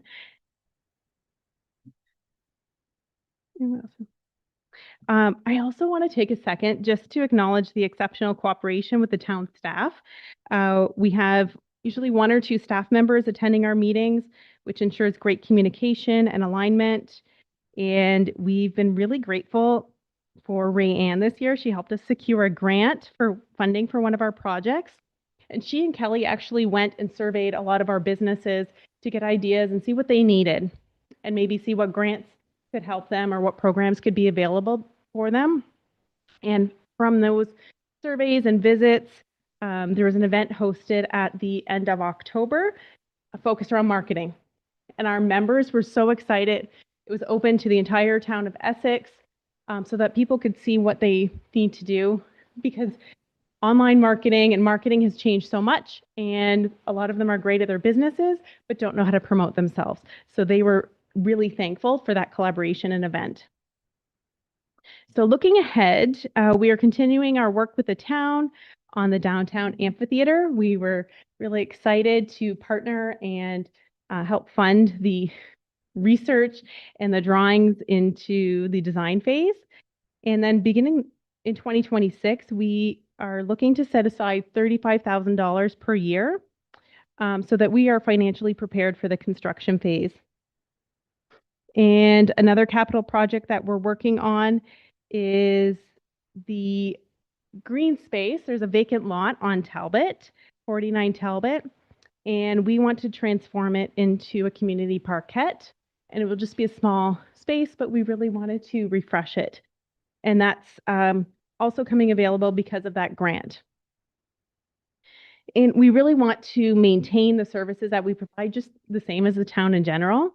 And we have barely been keeping up with the rate of inflation, and we've really wanted to do a gentle increase to our levy. And this levy is only for the commercial property owners. And so this year we're requesting a 3% levy increase. And there's a few properties that have a cap. Right now it's at $6,300, and we're looking to increase that to $6,500. So that's only $200 a year. And if we looked at an average commercial property, I think we compared it to a $500,000 assessed property. It's less than $30 a year. So we've got the chart up there if you want to take a peek. So it's really not asking for a lot. And we aim to be really good stewards of this levy revenue, because as board members, we're business owners ourselves, and we pay the levy too. And we reviewed several scenarios, consulted with town administration, as well as other BIAs. And we feel this is a fair, measured, and necessary adjustment to ensure we can maintain our services, support our members, and properly prepare the major community building projects like the amphitheater. So thank you so much for your time, and it's good to see everyone. Thank you for your support for us and our businesses, and I'd be happy to answer any questions. Questions from members of council? Deputy Mayor Shepley. My question is probably more for Director Rowe. I'm just wondering, like, so last year I know we gave the BIA an increase, and then there was either the year or two prior to that, I know they also received an increase. I'm just wondering if you could give us a little bit of a history on how that transpired. Yes, so I will provide brief comments, and then I'm seeing CAO Drusich would like to chime in too. So as I understand it, both the levy itself as well as the cap that was mentioned by Ms. Winger here have been adjusted in recent years, and I'll turn it over to CAO Drusich. So the past budget year, we had the privilege of having the BIA come and present their tax increase because we thought it would add value to council, making sure that the whole of council understood the impacts to businesses that were being presented. Prior to that, I can give you the amounts that included growth as well. So if we can make a note of it to put in the email back to council to show you the true increase and then the growth, but it was on average 4.5% in 2023, and in 2024 that the levy would have increased. Again, that would have included an increase on operating expenditures, so adjusting the levy upwards, but also growth of new business or commercial assessment coming onto the tax roll. Right, so this is the second year that we've come just to ask for an increase to the levy rate. So thank you so much. Have you heard any pushback from any of the businesses that will see the cap increase? There's only a handful of businesses that are at that cap. And we strive to make sure that we represent them, not just the stores on Talbot Street. And we haven't heard any pushback from them. McGuire, please. To the chair, Deputy Mayor Shepley. Most in past years, those businesses who are receiving a cap on their taxes were charged the full amount.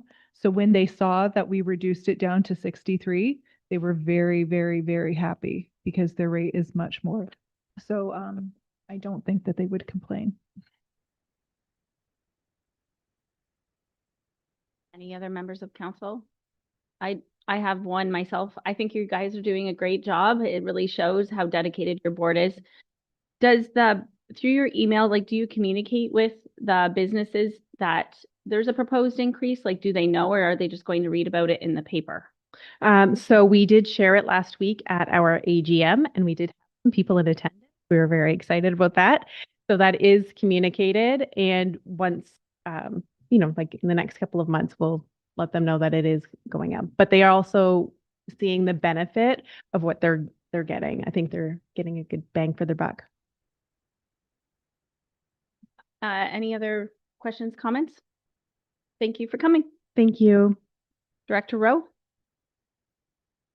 Thank you, Mayor. For the residents who are chiming in from home, I just did want to highlight that we are running a bit behind schedule due to some technical difficulties in the beginning and throughout the presentation. So we are approximately a half hour behind, but we're going to keep on going according to schedule, and we should be prepared for a break sometime soon. The next department that we're going to take a look at here is infrastructure services. And the 2025 to 2026 change is approximately $285,000. The significant changes this year are some items that happen on a cyclical basis every few years. So administration worked to find a funding strategy to smooth the impact of these activities so residents aren't experiencing large swings between those years where the projects aren't happening and they are. At this point, I will take any questions that you may have on infrastructure services, and then we will open the capital presentation. Any questions from members of council? Seeing none, okay, let's continue. Okay. So we're doing something a little bit different this year with the agenda because the capital budget walkthrough is exciting and hefty. We're going to just walk through the opener and the office of the CAO very briefly first, and then we'll break and come back and walk through the rest of the department's capital budgets. So on page 19 of the budget book, you'll see a summary of the capital budget for the year. As noted earlier in the presentation, we are utilizing tax revenues for a small pocket of the projects on the list this year. And then, of course, the page 19 highlights the revenue sources that we utilized for this year's capital budget. So you can see that there are revenues from both user and property tax, and user rate supported projects have corresponding studies and reserves that we draw from. And that's the main difference between those and the property tax supported projects. The 2026 work plan is quite significant due to a few large scale and medium scale projects that we have included in this year's budget. Some of those include Fire Station 3, Fire Engine 3, and the Maidstone Avenue Talbot intersection improvements. And some of our mid-scale projects include the amphitheater, the tennis courts, and some equipment. On page 21 is just another graphic that shows you how we break up the $21 million worth of capital projects and their funding sources. And you can see that this year, as always, the AMP reserve contributes quite a significant portion of that funding, as well as some of our other reserves, including development charges and grants.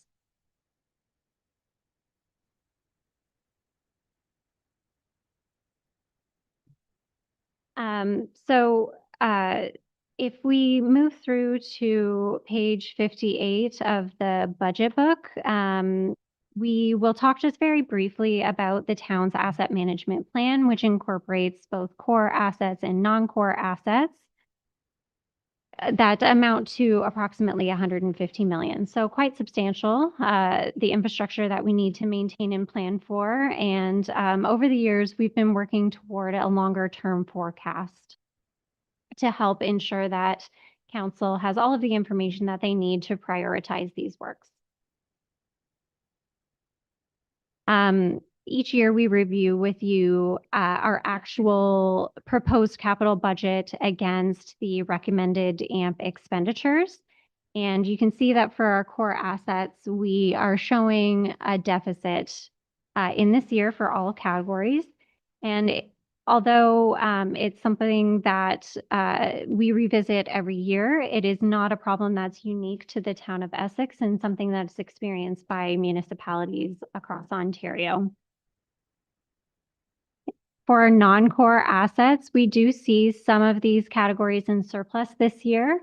And I did want to take a moment to highlight that although we are doing some large and mid-scale projects this year that are contributing to that positive trend, it doesn't necessarily mean that we are achieving that target annually. It just happens to be a significant year. So we want to continue to plan long-term and see us approach these targets. On page 60 of the budget book is a graphic that highlights the recommended asset management planning expenditures against our commitment and our funding sources. And as in prior years, we are seeing a deficit against recommended funding. And it's something that the town continues to evaluate annually as we look to alternative funding sources to ensure that our plan has a financial plan to support it.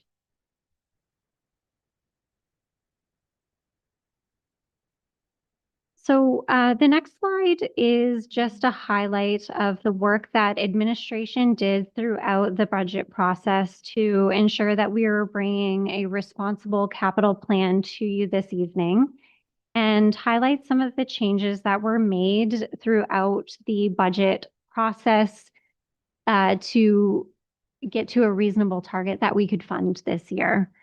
So as you can see, we started out with a total capital plan amounting to approximately 30 million, and pared that down to the 21.5 million that you're seeing tonight to ensure that it was sustainable both this year and over the course of the next 5 years. It doesn't necessarily mean that the projects were eliminated entirely, but perhaps deferred or deprioritized.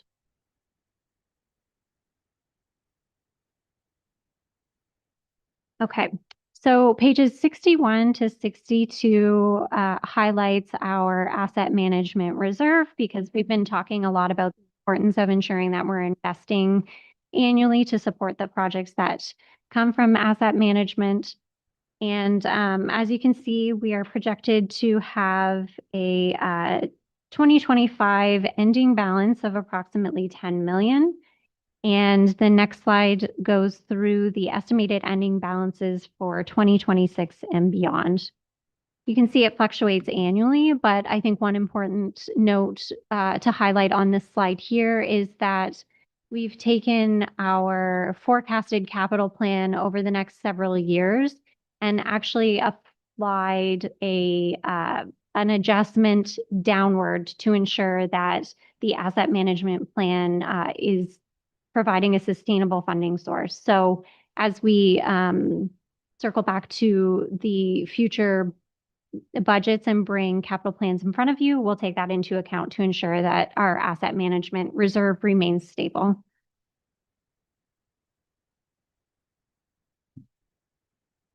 So just a quick walkthrough of the capital layout. It's something that you're used to, but you'll see the project number, name, and title, as well as the columns to the right that outline the funding strategy.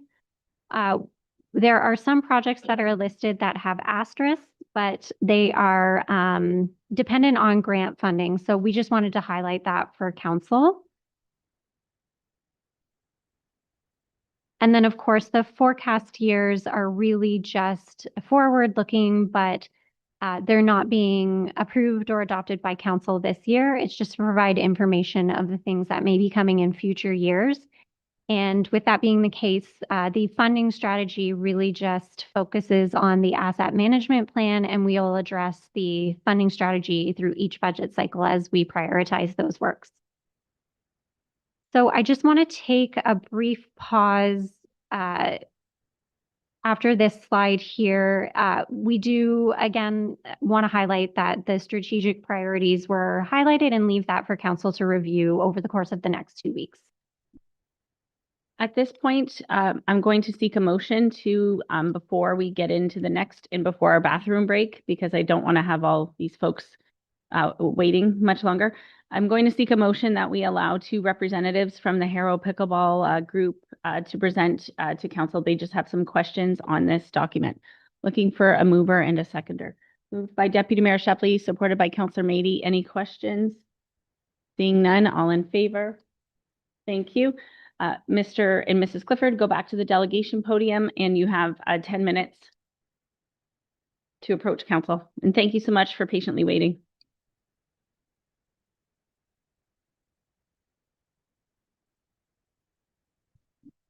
Thank you, Mayor Bondi and council, for hearing us today. My name is Mark Clifford, and I'm representing the Harrow and Colchester South Pickleball Club. I have a group of pickleball people with me today, and my wife and I are celebrating our 46th wedding anniversary tonight with you. So,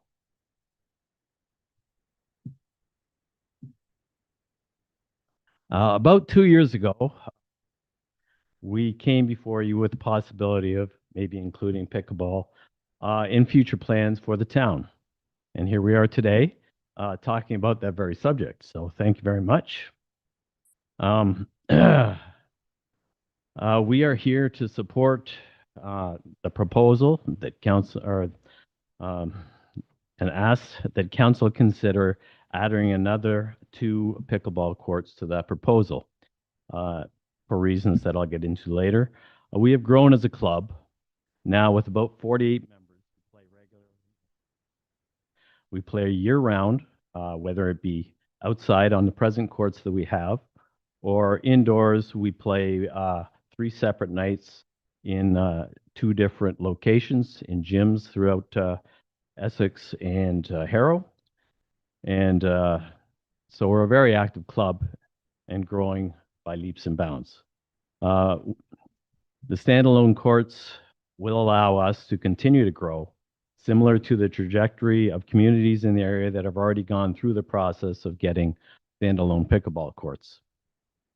In Kingsville, before the courts were built there, they had 100 players. Now they have 350. In Tecumseh, theirs has grown to over 400, and they're still growing. Amherstburg was about 120 people before they built their courts. Now they're at 300 and still growing as well. LaSalle has just planned to build 12 new pickleball courts, and they have gone from 200 people on their logs to over 400 now. And I think they've recouped a lot of the people that went to Windsor to take advantage of the pickleball courts that were in Windsor. So they're starting to get their players back. Those municipalities built pickleball courts from 8 to 12 courts. Pickleball courts are a long-term investment in the community and relatively inexpensive to maintain yearly. The outset of money is basically in building the courts, but they're fairly cheap to maintain. Granted, our membership is merely half of what those communities are, but we have been growing fairly quickly. And if we follow in the same trajectory as those communities that have built the pickleball courts, the usual saying, if you build it, they will come. And the other communities have shown that that is true in pickleball. Pickleball is a growing sport, still growing after years and years of saying it's the number one growing sport. If we even grow to say 100, 150 people, 4 courts is going to make it tight as far as trying to get people scheduled to play in decent time. See, we usually every night that we play 16 to 24 players with registration the way it is. That would take four courts right there without any growth at all. Pickleball offers unique advantages to other sports. It is accessible to all age groups, families, and beginners. We have people who play in our system from preteens to seniors in their 70s and beyond. We offer beginner clinics every spring, which sell out within days of offering them to the public. It promotes fitness and social connection. And social connection is the big thing with pickleball. You don't get that with a lot of other sports. And it seems to be grabbing people's attention. And 90% of the people who play in the group that we have today, I've never met before. And I've lived in Harrow area for 50 plus years. So these are all new people to me, and pickleball has done that. Pickleball also supports downtown restaurants. From time to time, we go to Daisy and Co. in Harrow after a pickleball game and share a few drinks or whatever, as well as local wineries, Longa Vita, celebrating birthdays and stuff there. We will offer to run clinics for beginners as well as skills clinics on the new courts. We as a group would like to work with council and administration to discuss cost-sharing opportunities, yearly agreements on terms of use. We are interested in fundraising to help raise funds needed to increase the footprint as needed for the extra 2 courts, if you so decide.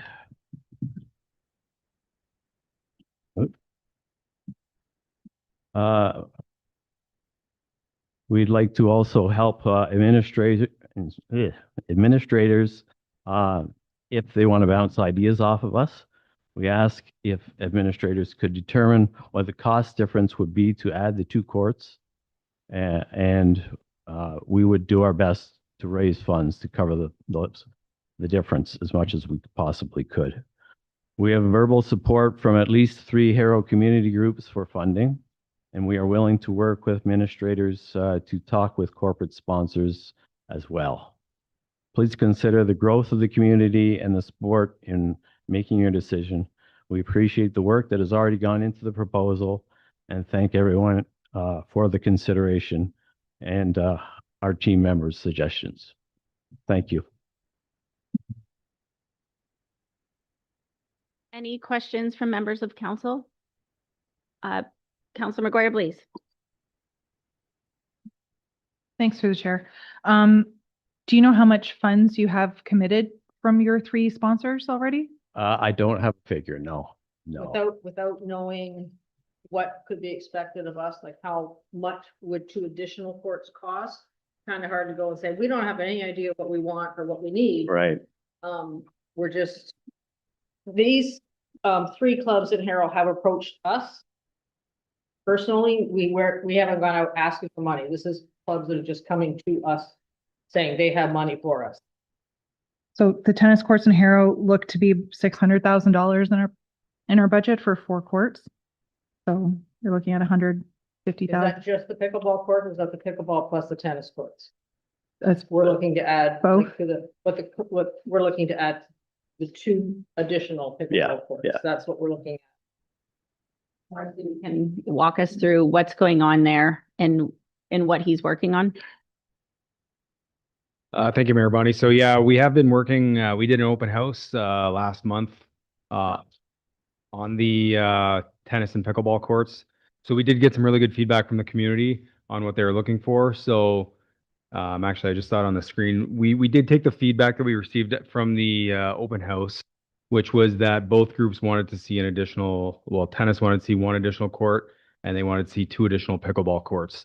So this was a bit of the amended layout that we worked on with the consultants, and I did receive this morning, so it was hot off the press to put it in here. I haven't had a chance to speak with the pickleball and tennis groups if they like this concept design, but what we found was it incorporated most of the comments that we heard from the community, both communities, and it does allow for those extra court expansions if we did find the funding model. So the funding model that was based off of this is we know that the courts have to be replaced at the Harrow Arena, and the funding model would be coming from AMP. So we know that we basically have to use a similar footprint to come up with that funding model, which would allocates basically the $600,000. So anything above and beyond that would be looking for the additional funding models to be able to fund those courts and the extra processes. So this is kind of where we're at right now. Hope you like the design and surprise.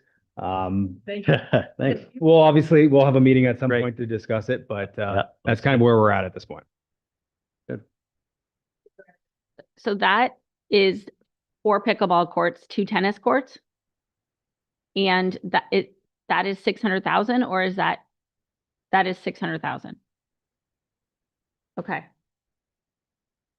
Any other questions from council? Mr. Clifford, any final remarks on seeing that? Oh, then I'll go to Counselor Hammond first. Counselor Okay, Hammond. That's fine. Thank you, through you, Mayor, to the delegates. Say you were here 2 years ago, I believe, some funding rate being raised by the pickleball community was suggested back then. Has there been any funding attempts or anything like that? Like, Maybe. That's Yeah. what we did. That we could increase on the footprint where they are now, or that it was gonna go someplace else. Kind of hard to ask people to give money where we say maybe, hopefully, possibly, we might. So no, we have not at this point. Yeah, we haven't. But since then, that's when the groups have come to us. To say they have money for it, so. Counselor Hammond, any final remarks? Mr. Clifford? No, I Ms. don't. Clifford? Okay, thank you for coming. You Thank just turn you. off your mic. Okay. At this point, I will make a motion that we go for recess for 10 minutes. So we'll come back to our seats at 6:17. Moved by Deputy Mayor Shepley, supported by Counselor Mady. All in favor? That's carried. Recess.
Mayor, so we'll continue working our way through the capital budget. We're at the point in the presentation now where we will work through each individual department. So we'll start with general government.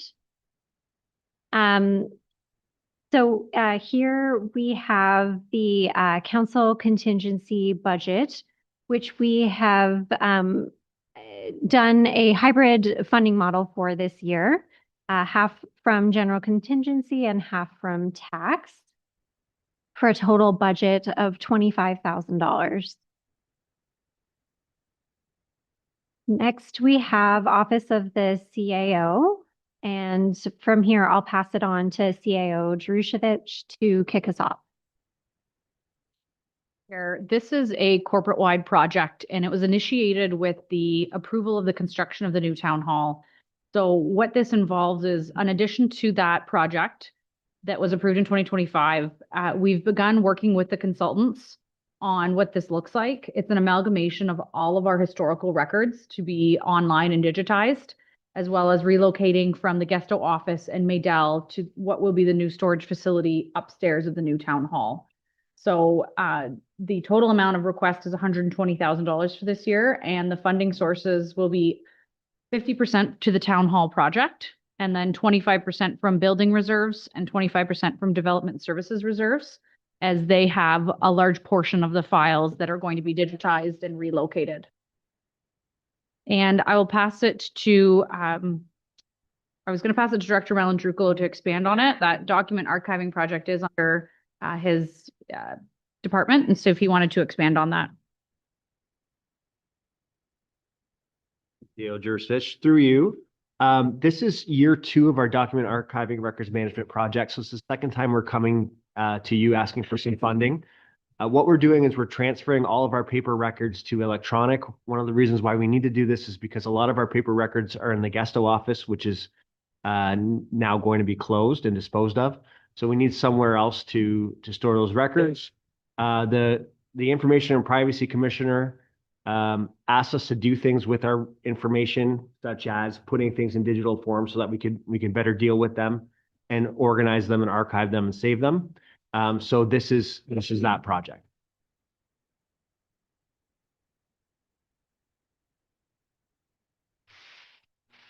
Next, we'll move on to police services, and we have 4 projects here. I will pass it over to Director Morsu to walk us through those. Thank you, and through the mayor. So our first large project is a roof replacement with the HVAC replacement. So the cost of this is $270,000. The current roof is leaking, it's failing. It's actually a coal subbase, which requires special removal processes. It is considered a designated substance, so we have to remove that properly. And the HVAC unit is already at the end of its life cycle, so there is some special kind of work to make sure that the HVAC unit is properly placed on the rooftop. There's a crane that's needed as well, so it is not necessarily the cheapest project to do because of those components that happen. So 50% is funded by the police contingency reserve, and 50% is from the asset management reserve. The next one is the police contingency, which is an annual one that we have for the police stations, and it's to cover unanticipated OPP facility needs, and that is coming from the police contingency reserve. The next one is the relocation of Essex OPP detachment feasibility study. So as was discussed earlier, we are looking at feasibility studies for the future OPP offices and working with other local municipalities in the OPP to find out what might be the best location. So we're requesting $50,000 for that project to find those synergies. And that's from the police contingency reserve. Fencing around the Harrow OPP station. So we did receive a presentation from the Harrow, from the Essex OPP detachment requesting a fence for safety and security concerns. And the budgeted cost for that, which would be the fencing, would surround that perimeter that's drawn in red with a gate in the yellow area for the back fence. So that project would be approximately $50,000. And that is the policing. Time, I'll stop if there's any questions on any of those. Councilor Verbeek and then Councilor McGuire Blake. Through you, Madam. Chair. I understand at some point we're going to be asked to do a feasibility or to recommend a feasibility study. So is there a scenario where we decide to go in a different direction? And what would happen to, like, would we just nix this $270,000 roof repair at that point? Or no, we just go ahead with all of this and still search another option for our police service? Through the mayor. So if we were to push off the roofing, it could have some pretty serious effects on that station, which would include health and safety. We could end up getting mold, further leaks. It could end up wrecking IT equipment. And we do have to remember in the town of Essex, that is the only jail cells that we have. So we would want to make sure that that facility is definitely safe and secure for the OPP as our contractor. It wouldn't be advised from an administration end to defer that project. Just to expand on that, the hope is that we can have the feasibility study completed early within 2026. And if we find that they're recommending an alternative location, then we would defer or cancel the fencing project completely, because we would not want to continue investment in a town facility that wouldn't require that infrastructure.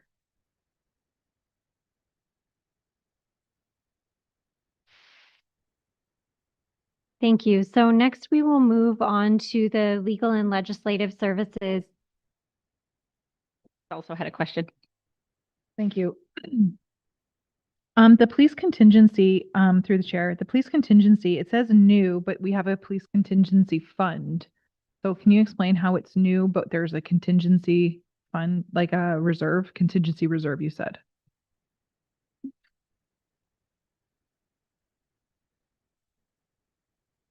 The chair. So we classify it as new because it is going to be not necessarily from the replacement program, right? So it may not, it could be an example this year of what it was used on was bikes. They needed new bike patrols that we weren't necessarily replacing, we were providing them new bikes entirely. So the police contingency reserve that we have right now, we take any savings that we see in a year from OPP, the operating cost center, and we put it into that reserves for initiatives like that. Director CEO Jurcevic, you did answer one of my questions, but my third question was, for the feasibility study, we're partnering with other municipalities. What other municipalities are we looking to?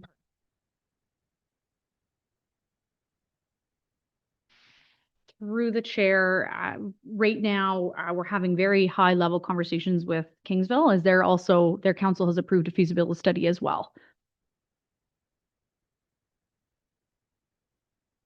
And that's not to say we wouldn't have conversations with other municipalities if we want to share facilities with them. Director Rowe? So that brings us into Legal and Legislative Services. So if you turn to page 64 of your budget book, I will turn it over to Director Malandruflo to discuss this capital project.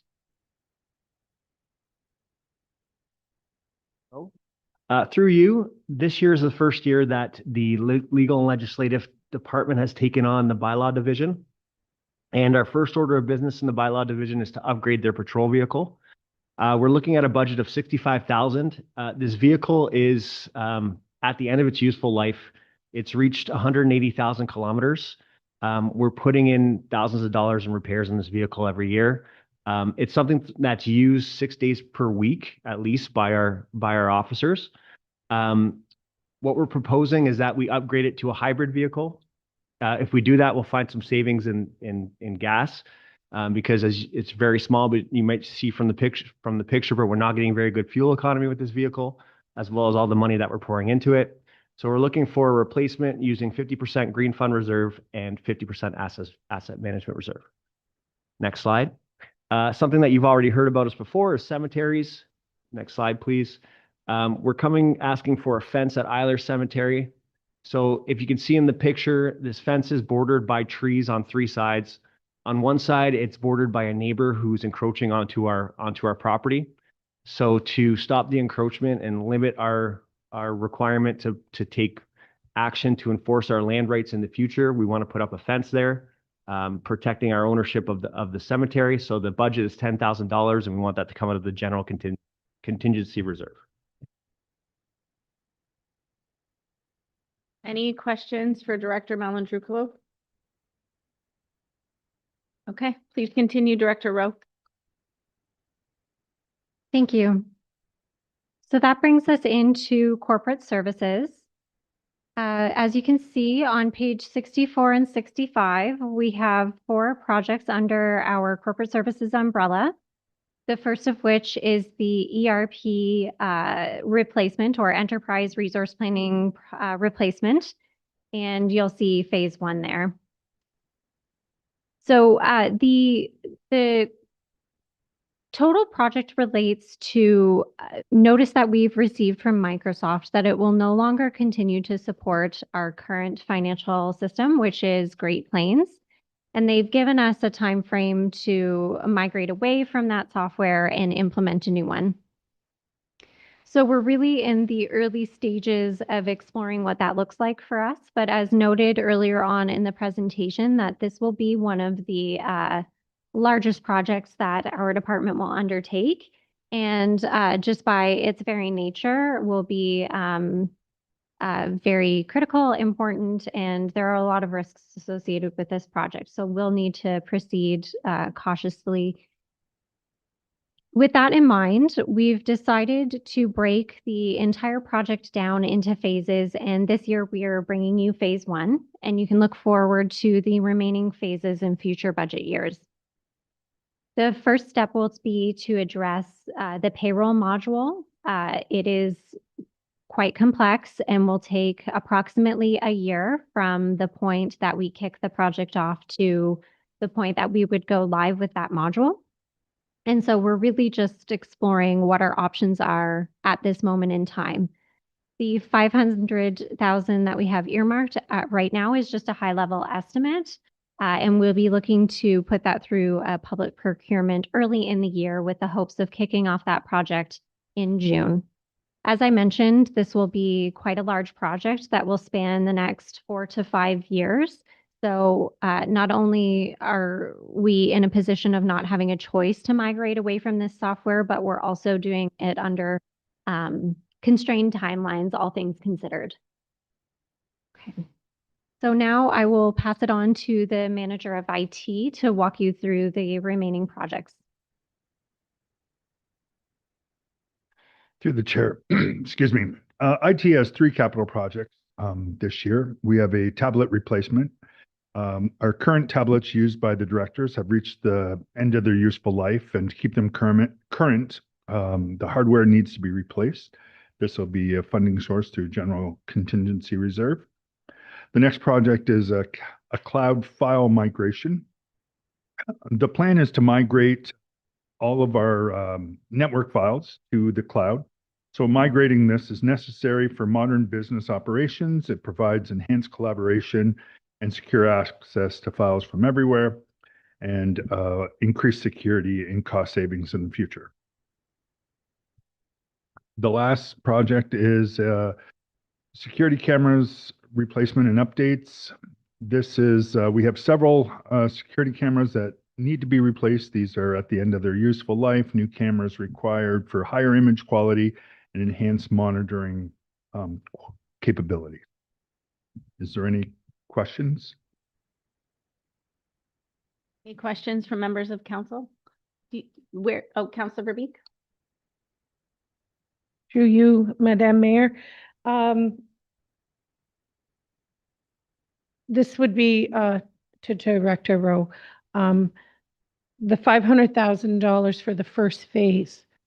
Are you looking at it? Will the fees, you're saying this will go on for 3 to 5 years, each with more phases? Will they all be similar cost, do you predict?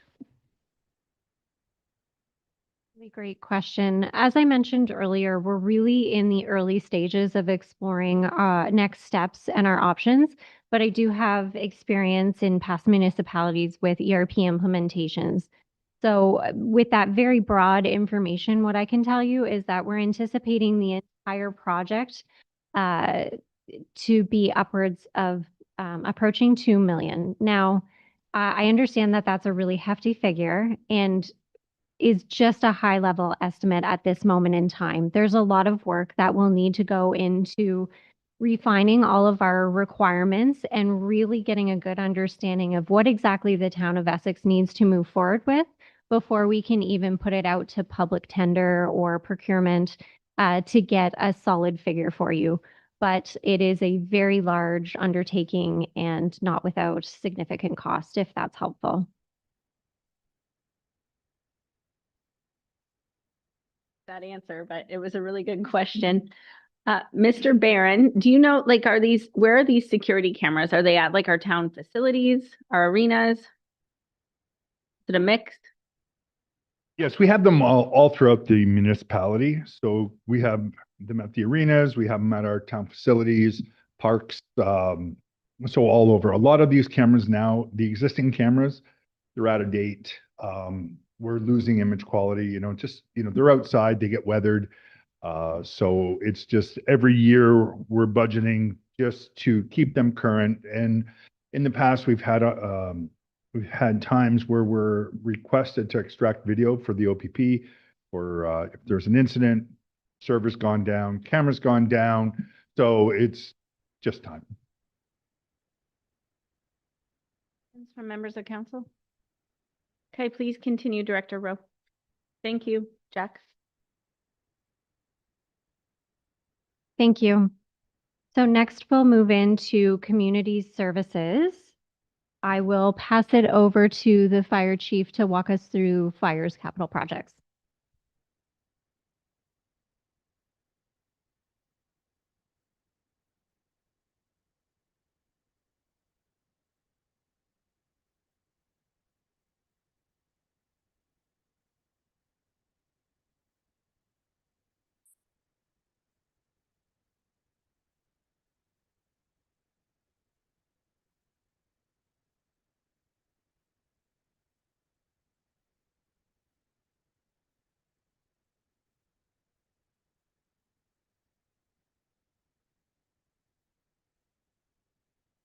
All set? Okay. Thank you. Through the chair, our first capital project this year is Fire Station 3. This building has exceeded its functional lifespan and no longer meets the current operational needs of the department. It lacks adequate space for training, activities, and apparatus. It's not equipped with proper vehicle exhaust extraction systems and has insufficient restroom and shower facilities. Council recently approved design and a location for this station earlier in 2025. I'm happy to say that the site surveys have been complete, the soil samples have been complete, the drawings are at the 80% stage in the final review. And if things work out right with council approval, hopefully we can get a shovel in the ground in early 2026. Next slide, please. Our next capital project is personal protective equipment. This is our bunker gear. It has a equipment lifestyle replacement cost every year. It covers the firefighters' PPE as per occupational guidelines and Occupational Health and Safety Act and NFPA. We have to replace our gear at 10 years. We replace them at 8 years as part of our cancer prevention program, which allows us to have in-service gear for our firefighters while their gear is being cleaned. This PPE is subject to wears and tears every year, and our racket of work and requires replacement. It's helmets, gloves, boots, and coats and pants. Next slide, please. This is our annual pager replacement. This is our 24/7 pagers. They are our primary source of notification of fires. Over the course of years, they wear and tear. Like I said, they work 24/7 in all kinds of different environments, so they're subject to damage. Next slide, please. Next project is ice water rescue equipment. It's replacement of PPE similar to our bunker gear. We replace this gear on 8-year cycles. It replaces damaged suits, ropes, and other damaged equipment. Next slide, please. IT equipment, fire tablets. So the existing tablets and laptops are outdated. They no longer support system upgrades by IT, and they lack current technical support. Due to their age and limited functionality, they are no longer suitable for operational needs and require replacement. One thing we're looking to do in 2026 is go paperless with our truck checks sheets, our weekly squad duties. This also helps with our record retention. Right now, our truck checks are done on paper and filed at each station. If we go to this new system, we'll be able to have record retention, and they'll be like on our T drive, we'll have them go for record retention. And they'll also be dual purpose. So we plan on utilizing these in the trucks for mapping as well. Earlier this year, we've been approved for e-testing for NFPA certification, which means our firefighters can test with these tablets. Right now, our firefighters have to leave and go to Lakeshore to come to your neighboring municipality to do their testing. With these tablets, it gives us the opportunity, our firefighters can remain in service and don't have to travel for their certification. Next slide, please. A hose and replacement program. We carry approximately 5,000 feet of various hose at each station. A multitude of appliances need to be, inspected every year, and we replace damaged hoses. This is done through annual hose testing that we're mandated to do through NFPA. Throughout the year, hoses and appliances get damaged and wear, which require them to be replaced. Next slide, please. Firefighter recruitment. In 2026, we will have 3 vacancies, 1 at each station. They will, this will cover their training with Southwest Fire Academy to meet their NFPA certification. This will also, all their required PPE and their uniforms. One firefighter moved out of the area, and then 2 planned retirements next year. So that's why we have 3. And it's spread, like I said, it's spread across all 3 stations. Next slide, please.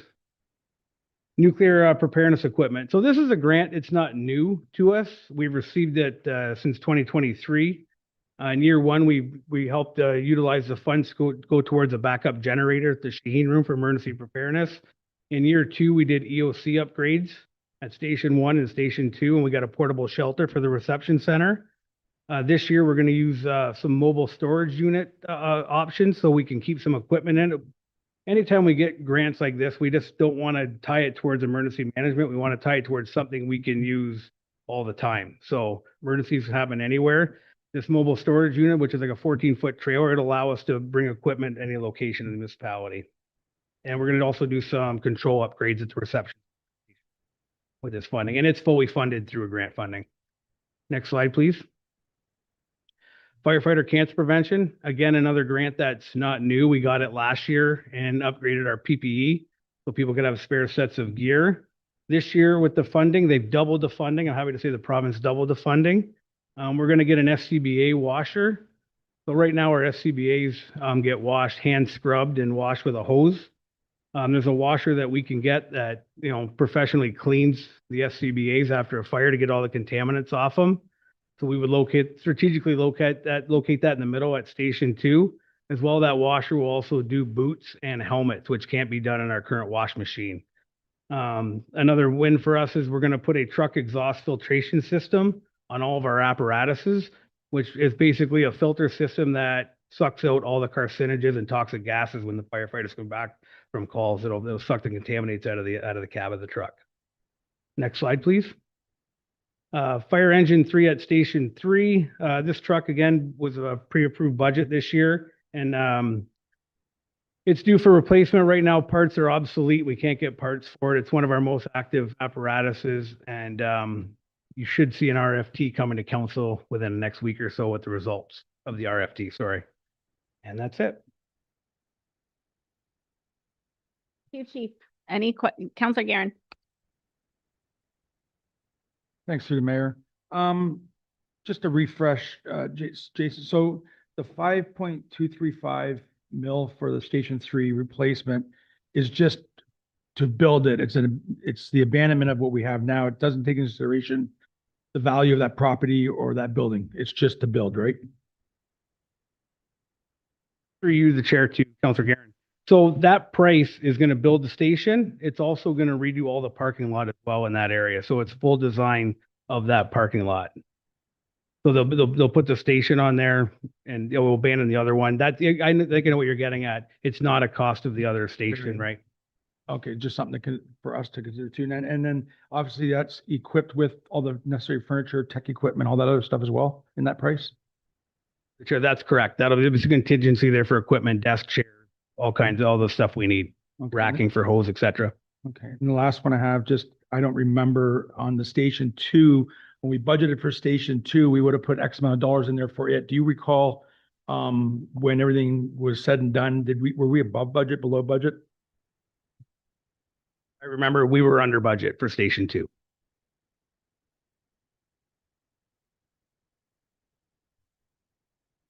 Members of council? Okay, seeing none, thank you. We'll move on.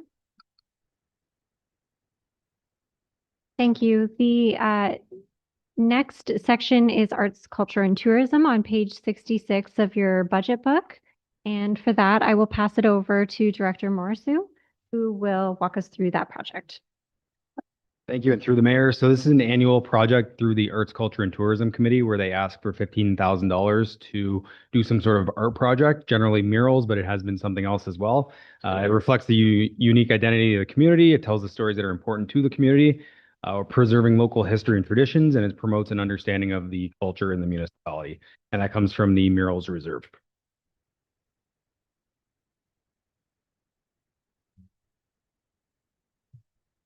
Okay, we'll continue.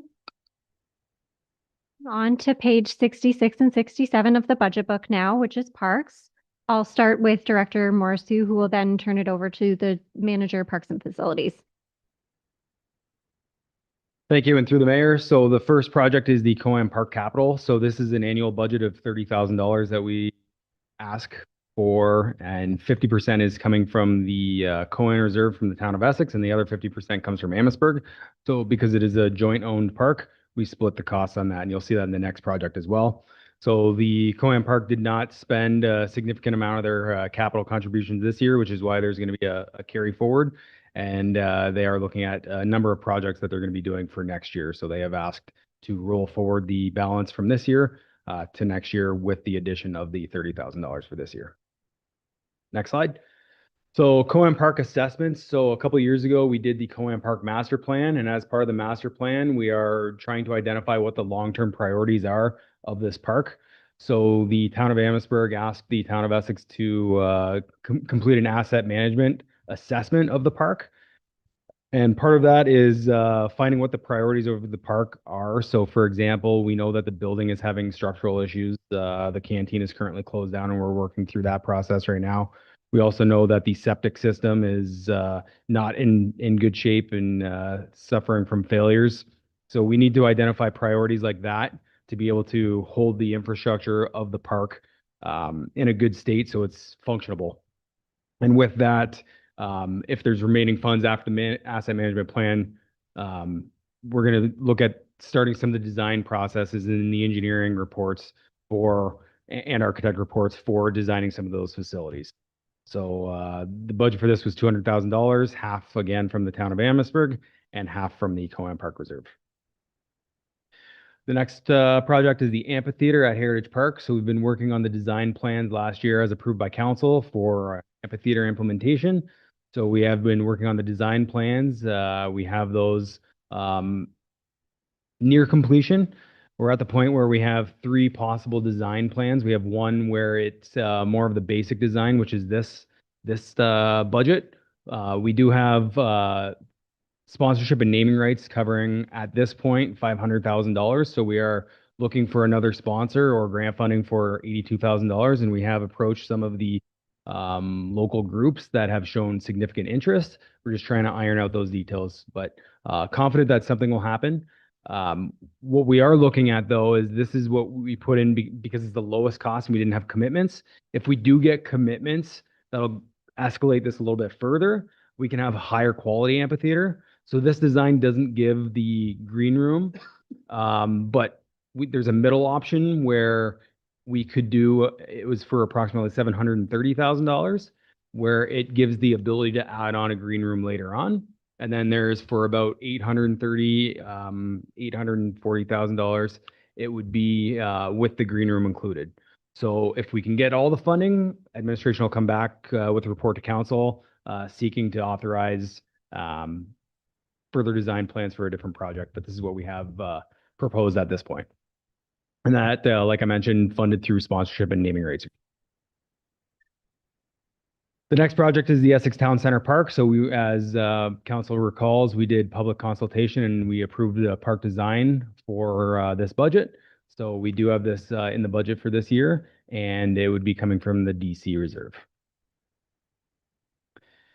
This one, we did speak about it a little bit earlier, but just as a refresher and keeping in line with the rest of the presentations, we did have an open house at the Harrow Arena, and we received a lot of public feedback about the Harrow and the Harrow tennis and pickleball courts. We know that the current courts are not in good shape, so we need to redo them. And we were looking at the master plan as a whole on what we can do. So we know that the current area for the tennis courts at Harrow, they're multi-use courts, which we're seeing that there's conflicts between different groups of people. If you're at the open house, you'll know better than anybody that they're not able to work together as nicely as we would like to see. That's why you're seeing a lot of communities, they're splitting the pickleball courts and the tennis courts so that they have kind of their own amenities. So one of the biggest feedback items at the open house was that tennis wanted 3 courts and pickleball wanted 6 to 8 courts. So we rejigged the layout and expanded the footprint of the proposed design at the open house to accommodate those additional areas. So the funding model, as I mentioned earlier, is based on the asset management plan, where we took basically the similar footprint, which if you measure it out, you would have either 3 tennis courts, or we can squeeze 4 pickleball courts in one of the tennis court sizes. So that's where the asset management model comes from. But if we were to receive additional funding, I'm sure we could work out some additional design or expansion plans where we have that on the left-hand side of the screen. And from this point, I will pass it to our manager of Parks and Facilities, Rodney Clee. Thank you, and through the chair. Next project is the electrical at Heritage Gardens. So $195,000. This is for installing power pedestals, basically, in our parks, similar to some of our other event grounds. So we have power for our larger events, like at the Essex Fun Fest for the Essex Arena grounds. There's pedestal hookups, so we can have additional power and not have to rely on generators or additional or running extension cords. So we kind of have power as needed. This is being funded through the Parkland Award 1 Reserve. This is the replacement of the Sadler's Park Pavilion. So a budget of $200,000. So the current pavilion has kind of lived its useful life. There are current problems with the structure. The location is not really ideal. There has been flooding in that area, basically. So it's kind of added to the life of the structure kind of failing. So we're at that point where we need to look at basically moving it a little bit to a different location within the grounds and rebuilding it a little bit better. So that's being funded through the Asset Management Reserve. Next slide. Rooftop replacement for the town hall here. So there's 2 of the older rooftop units. Actually, the ones that was identified as the where the former police station was. That's when that unit was installed. Both of those units have lived their useful life. So for $70,000, we're looking at replacing both of those at the same time. That would be funded through the Asset Management Reserve. Another thing that was identified, the rooftop unit at the field house or the Life building. So through our asset management plan, we've been basically assessing all our facilities and all of our facility amenities. So it was identified that this unit is basically lived its useful life. We can't really get parts for this particular one. They've discontinued this model, so we are looking at replacing this one through the Asset Management Reserve as well. Slide, please. Replacement of the Ford pickup truck 875. So for $80,000, we're looking at replacing this truck in the Community Services Department. So it's 2 years past its normal replacement life expectancy. It's starting to rust out in the back end. We're starting just to have constant repairs for it. So we're looking at replacing this through the Asset Management Reserve. Zero turn mower. This is the zero turn mower located out at the Harrow Arena. We're looking at replacing this one for $30,000. It's basically met its useful life. We're basically replacing it through that asset management plan and through funding it through the Asset Management Reserve. Replacement of the tower mower. This is our large wide area mower in Essex. So we heavily depend on this mower. If it goes down, we are scrambling to kind of keep up. It has reached its useful life expectancy. There is still an associated trade-in value with it if we kind of get rid of it now.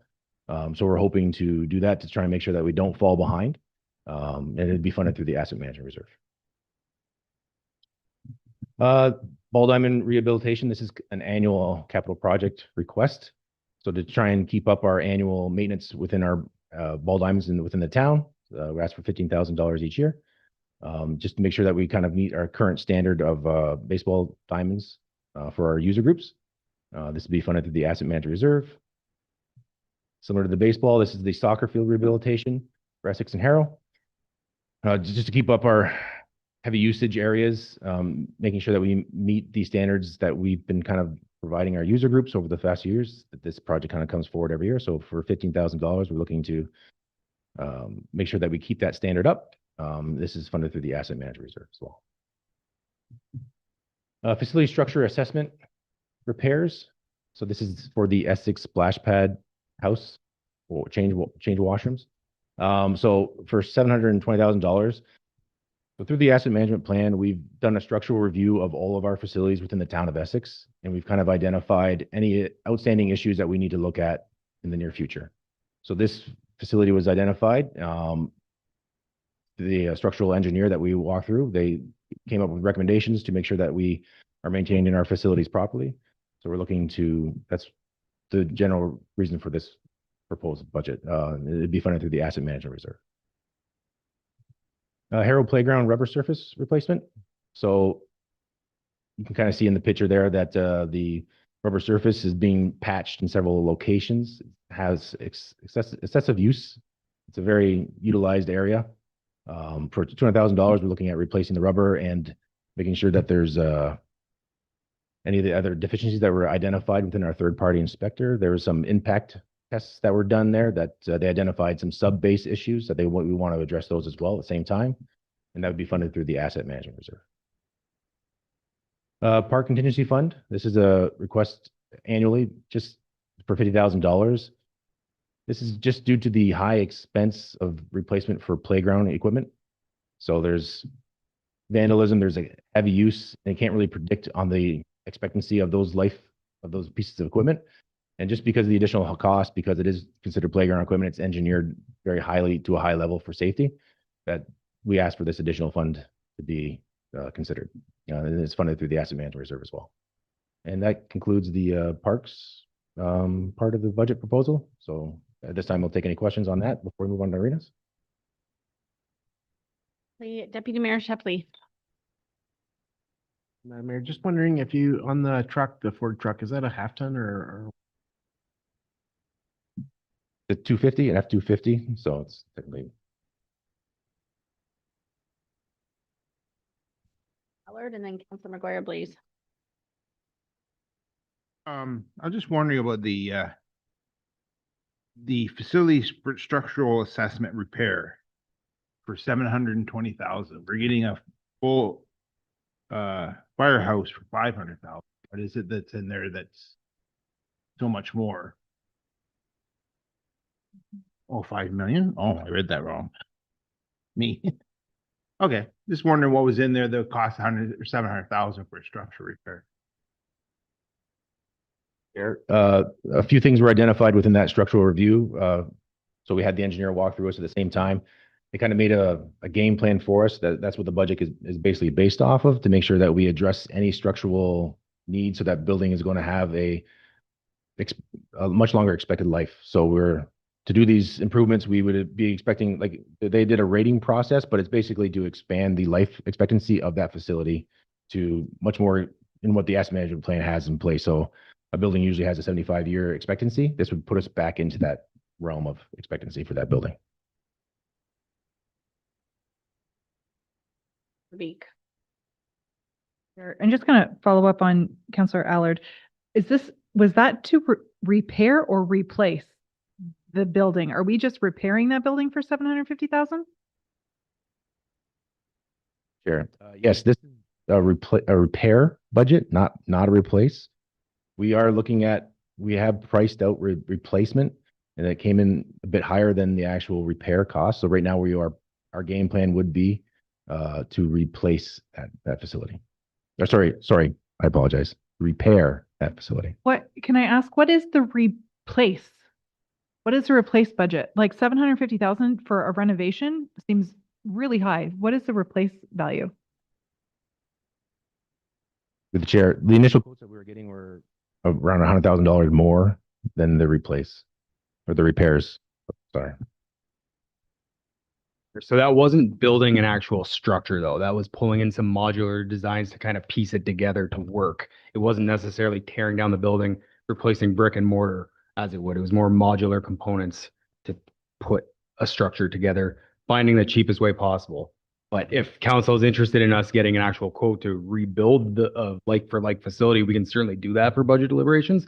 But just based on like the fire hall and stuff like that, I'd expect it to be probably like the $1.5 million area. My other questions were, the rooftop units for this building, how come they weren't included in the new addition in all of the updates that we're having done to this facility? So working with our contractors, we're in the asset management process. We're making sure that we're reviewing every single unit as they kind of come up for life cycle replacement. So if you put in a unit in like last year, you're still getting that life expectancy basically out of it. So if you replace it ahead of time, you're going to have to replace that unit ahead of time later on. So if you can basically replace as needed or when it is needed to replace, we don't want to throw away or replace units that are still operating properly and still meeting our needs. So we basically, through that plan, we're not trying to put everything in one bill at once. We're trying to just basically spread that cost out so there's not huge fluctuations within it too. But yeah, it was identified within our process this year. I'd like from our administration is maybe an email. What is actually happening to this building? Because I was under the assumption that we were getting in the old part, not the renovation, but the old part, we were getting new HVAC systems. This room was getting updated. Like all of that was being updated. So I would have assumed that the units on the roof were looked at that time and included in that budget when we approved the addition. Through the mayor, when we presented to council, we had mentioned that the one HVAC was being replaced, which would have been the HVAC to control the finance wing, council chambers, and the HR wing. And the reason for that is because there's huge temperature fluctuations between all the areas. There's only one sensor, which is in the finance area, and there's no dampers to basically control all of those areas. So in order to make sure that we have temperature regulation throughout all of these areas, they have to reconfigure the system so that they can have dampers so that each area will have sensors and the HVAC unit can run and blow that specific temperature of air in those areas and not affect the other ones. Because if you're in the finance area, actually this room is a very good room to base this off of, especially in the summertime. You'll notice that sometimes the temperature in here will get 25, 26 degrees and everybody's sweating and coming at me because it's hot in here. But the reason is because the temperature sensor is in the finance wing and it can't blow enough air into these areas because it's trying to regulate everything based on that. So it was only the HVAC number 5, which was for that area that's being replaced. And then you are correct that this room was being renovated and the former water billing area was being raised up for accessibility purposes. So smaller renovations that were part of that project, but it didn't include all mechanical components for the rest of the building. It was that one because it was a problem at that time. Another question I had was the building the life group is in the life. I wrote down life building, but I can't remember the name of the actual building, but the old house. Have we ever looked and see is this surplus? I mean, it's starting to cost us funds to replace the things. And have we looked into seeing if this is something that we can unload? The mayor. So we did actually have that come up in the previous council where there were questions about that. And administration at that time didn't recommend doing anything because number one, we had an active lease agreement. We still have an active lease agreement, but also with the baseball diamond there, it houses all of the mechanical stuff for the lighting. So without having the new sports complex, which we'll talk about a little later on, it wasn't recommended at that time because then we would have to do something with the lighting for that baseball diamond, and that baseball diamond is used a lot in the evenings because it's our only large hardball diamond. So it does house a lot of those components as well. My last question is, with the tennis courts in Harrow, can we pass the budget as is with the $600,000, if it's passed? And then are those other 3 courts, the 2 pickleball and the 1 tennis court, are they something that can be added after the fact? Like if we pass it this way, or do we have to make a decision on that in that design?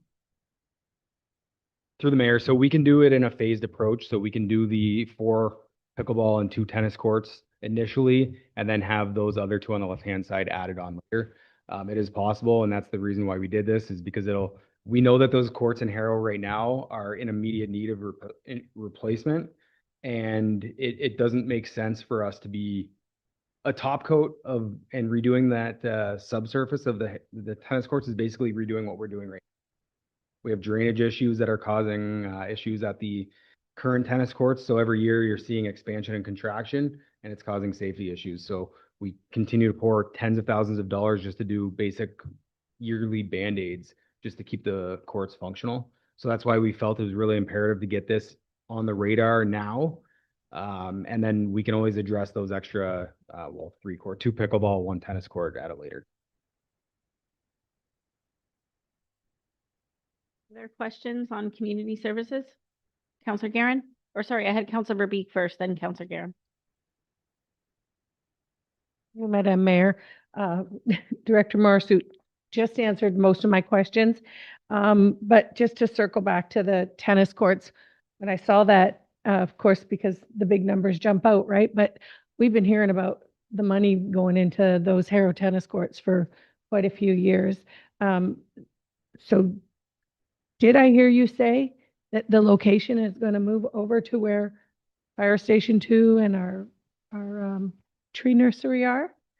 You want to just quickly tell me where it's going to land on the lot? Yeah, through the mayor. So on the inside of the walking track on the south east corner, there's a parcel that is not used by soccer. So it's not interfering with any of the soccer operations as they are right now. It's kind of a gap, and it fit this footprint perfectly. So again, we've mentioned it before, the Harrow Soccer Complex is very underutilized. And we did feel that this was a good spot to put this, because also, if you've heard some other areas with pickleball, the popping noise from hitting the ball back and forth can be obstructive towards areas.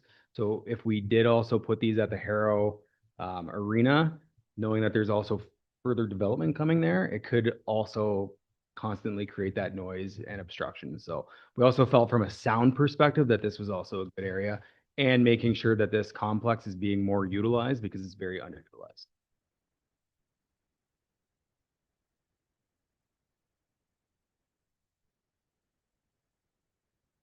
Got in a stretch. Oh, through the mayor.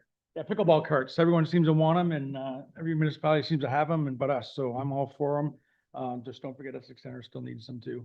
On the existing tennis courts that are in Harrow, when we relocate them, what's going on with what's there now? Is that all included? Like, are we ripping down and ripping it all out? And is that all included in this price too, or is that extra up the road? Through the mayor. So yeah, we would be ripping that out.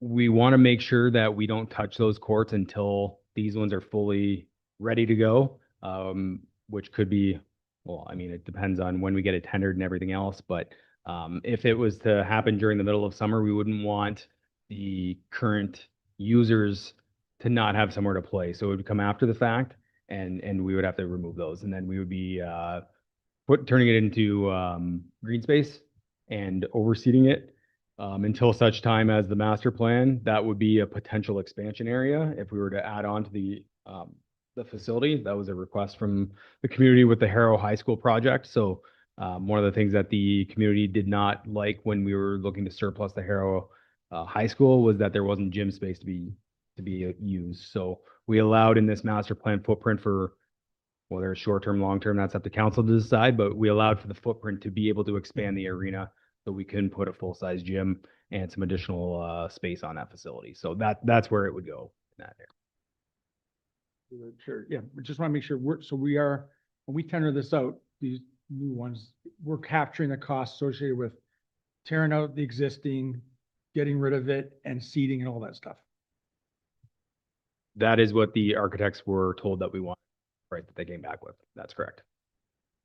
Through the chair, I'm gonna go back to the pool house because I'm still trying to I'm having a hard time wrapping my head around the cost of it too. I'm assuming that we reached out and asked if it was better off to repair or replace, and I'm assuming we got the repair price. But I don't understand, can you explain to council just what is housed in there? What's the size of that building and what's actually, I remember it was in there before when it was a pool house, but what are we using all the inside of it for now? And do we need all that space now? You could build a house for $700,000 in some cases. So I'm just trying to figure out where this cost is coming from and what are we actually using that building for? The chair, so the current footprint of the building, I couldn't tell you off the top of my head, but I know that we have a family bathroom and a change room area. We have male and female change rooms as well and bathroom areas. And then we have the mechanical room for the splashpad controls. And then in the back section, in the middle back section, there's a bit of a storage area as well. So we utilize that for like when we winterize the splashpad, put some of the features in there and some other items when we're not using it during the off season. Yeah, if the project is approved as is, I'm sure we can look at all options, but and what's necessary. But this is off of that initial structure audit. This is kind of what the recommendations were off of that. So, not to say that we can't do further. I'm just curious if knocking it down and something a little smaller and still being able to provide the amenities that we has is even an option, was even an option. And again, I know at the municipal level, when we're asking for people to price on things, we get a different price than you get when I build my house. I get that.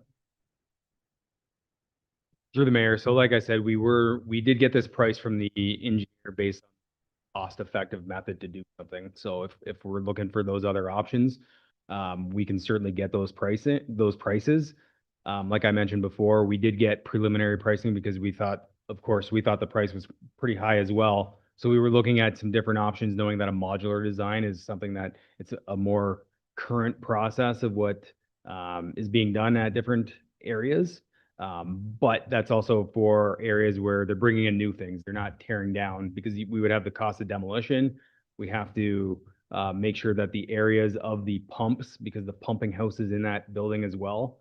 So if we tear down, then we're also risking the downtime of the splash pad that we have, which could make it so it's unusable for a certain amount of time. So we were trying to avoid that as well, with the most cost-effective method and based on the engineer's recommendations. So those are the key factors of things that we're looking at.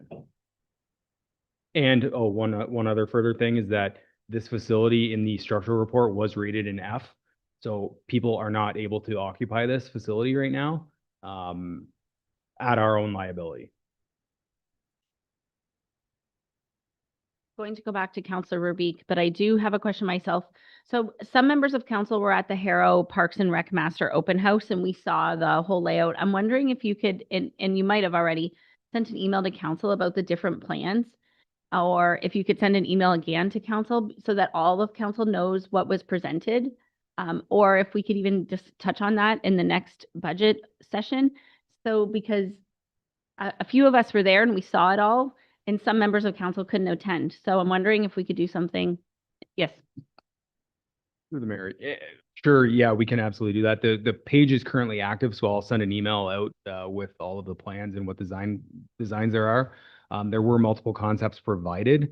So the task that we're looking at from the master plan is to get the ideas from everybody on what they like, what they don't like, and consolidate into one plan. So those are the two concept plans that we're still accepting public feedback on until the end of the month. And then the plan is to consolidate all that public feedback and come back with one design plan for council to consider. But I will absolutely send that to council. Members of council may have feedback that they wish for to submit in advance as well. Councilor Verbeek. Just to circle back to the Sadler's Park Pavilion, I'm just wondering because I note that we're moving it. So I guess the first part of my question is going to be, where are we moving it? And it's good that it's moving because that little spot that it's on is it's low and mostly shaded and perfect for a natural native plant pollinator garden.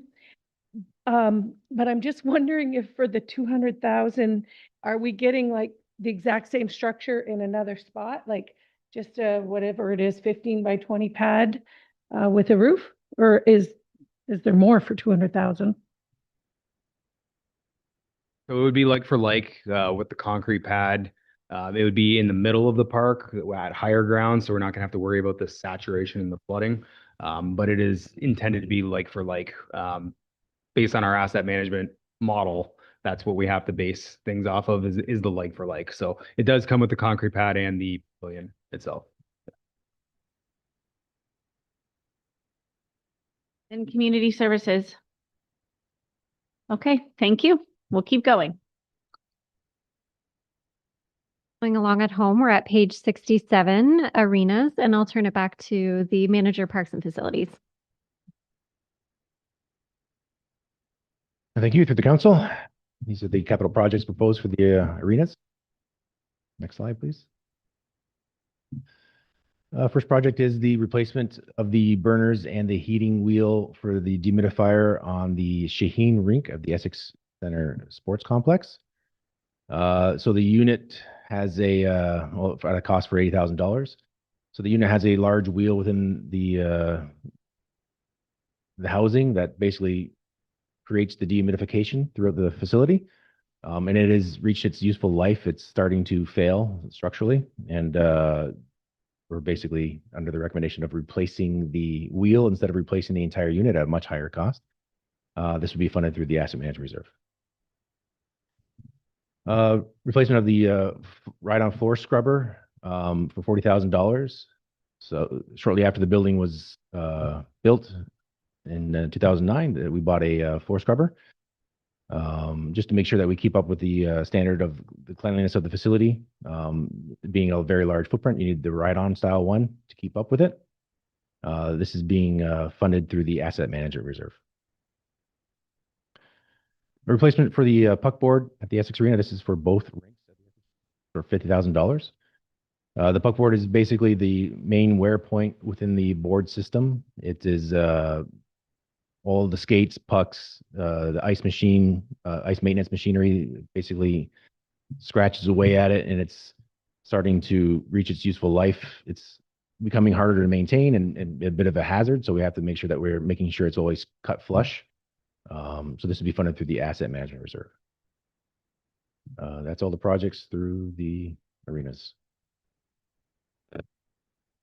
Any questions on the arena projects? Councilor Garrett. Thanks, Mayor. Yeah, when you're talking about the puck board replacement, you're talking about the clear Lexington that goes over top, or you're talking about the actual boards in behind all the clear?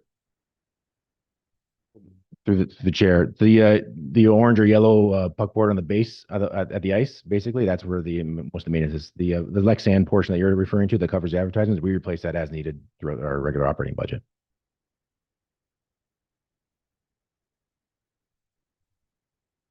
Council on arenas? Did we get all of the projects done at the Harrow Arena in 2025? Because there was quite the list. Through the chair, there are a few that are carry forwards, but the majority of the projects have been completed. Some are being completed as we speak. We have the generator project going on right now. So we're hoping it's going to be done before the end of the calendar year, but those ones have been asked to carry forward.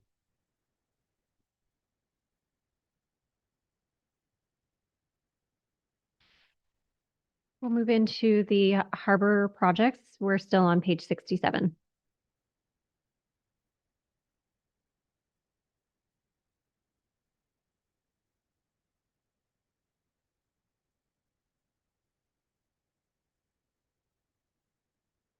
Through the chair, the only project down at the harbor is the facility structural assessment report plan for the Colchester Harbor kiosk. Through that structural audit that we had for the that identified the other facilities, there are some sub-base issues with this facility, just basically on the how that area was designed and built. There's been some erosion that's happened over the years, and especially during that high water level that we had, starting to identify some sub-base issues that we would like to address through that. And this was identified through that structural assessment. And that would be funded through the asset manager reserve. That's $35,000. Any questions? Council on this project? Seeing none, we'll move forward. Yeah, moving on to page 67 and 68 of your budget book is the start of development services, in particular the planning projects that I will pass over to Director Chadwick to review with council. Thank you, through you, Mayor Bondi, to council. So I'm here to present you with a few capital budget items for the Development Services Department. We will start off with planning services. Thank you. To start things off, this budget administration is proposing a reduction in CWAT's soft project funding. So typically you would see anywhere between between 20 to 25,000 in proposed projects under the Municipal Partnership Program. This year, we are proposing just $10,000, 50% of which to be funded by the county and 50% of which to come from our Trails Reserve. These funds, as typical, will be used to support initiatives such as the Bike Rodeo, Safety Day Camp, Community Bike Safety Pop-ups, staff training, the Bike Helmet Program, bike repairs and equipment, and then new these past couple of years, the Community Glow Ride. Next slide, please. Moving on to the Cloud Permit Planning Module capital project, as identified actually in the town's organizational review completed in 2024, there is a need to replace the current manual processing of planning applications for efficient workflows, communication, transparency, and accountability. The cost to configure and implement the planning module is a one-time $9,000 implementation fee to be fully funded from the Development Services Reserves. This capital project does come with an operational impact of $22,400 annually. However, the annual fee will not begin until the planning module has been fully configured and publicly launched.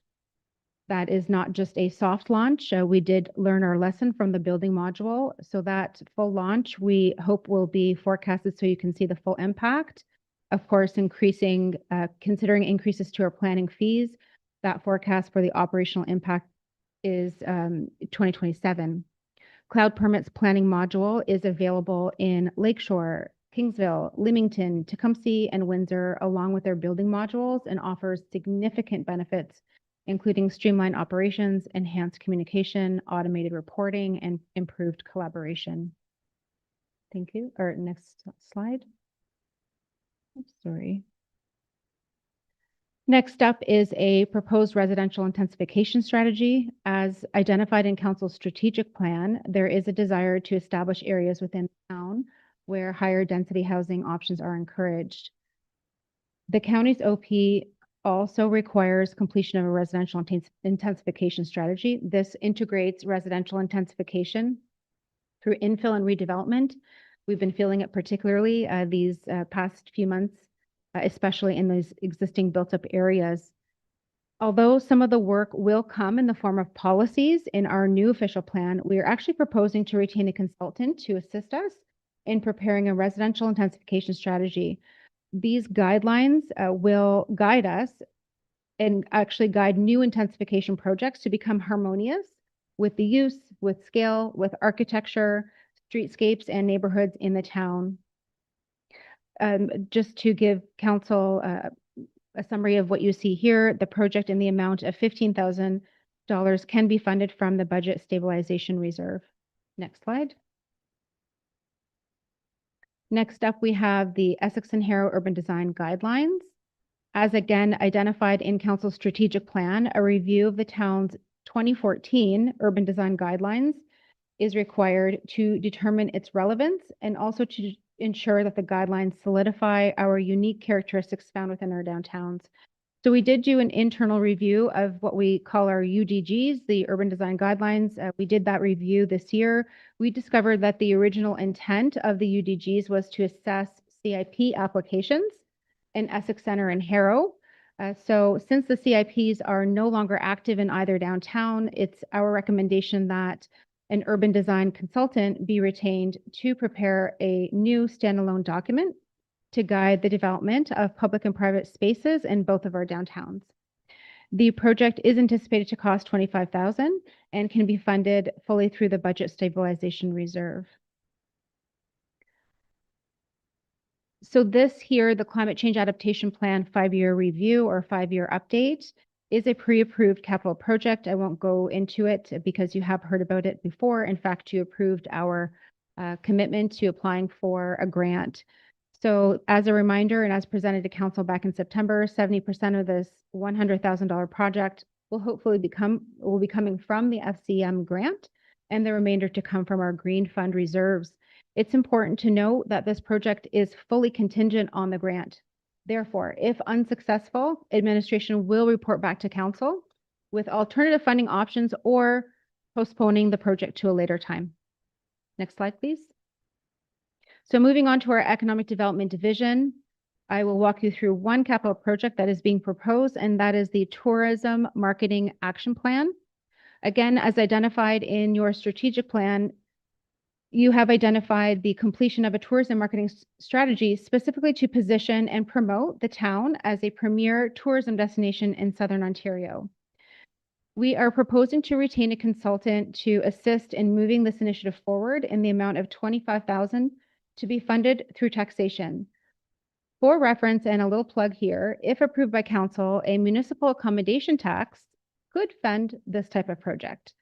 The tourism marketing strategy is intended to give the town a unified brand, clear direction, and the tools to promote our community effectively while supporting the businesses that rely on visitor spending. We propose to align our brand to give us that unified voice, a clear identity that reflects the town's character, tells our story, and positions the town competitively within the region. In short, the town has many assets, lots of experiences, and the potential. What we now need to do is to bring it all together in a strategy.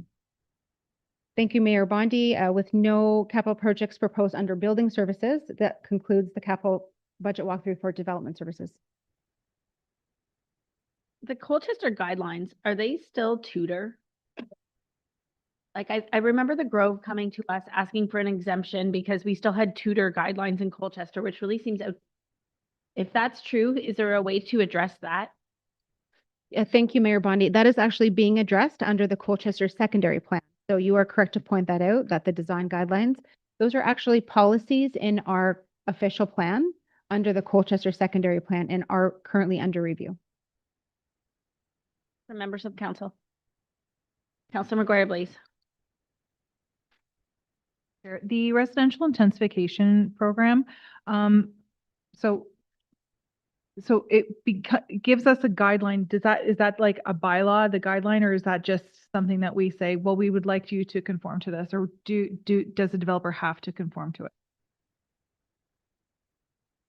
Councilor McGuire Blaze, what we intend to do is that once adopted by council, it becomes essentially a tool for us to use that all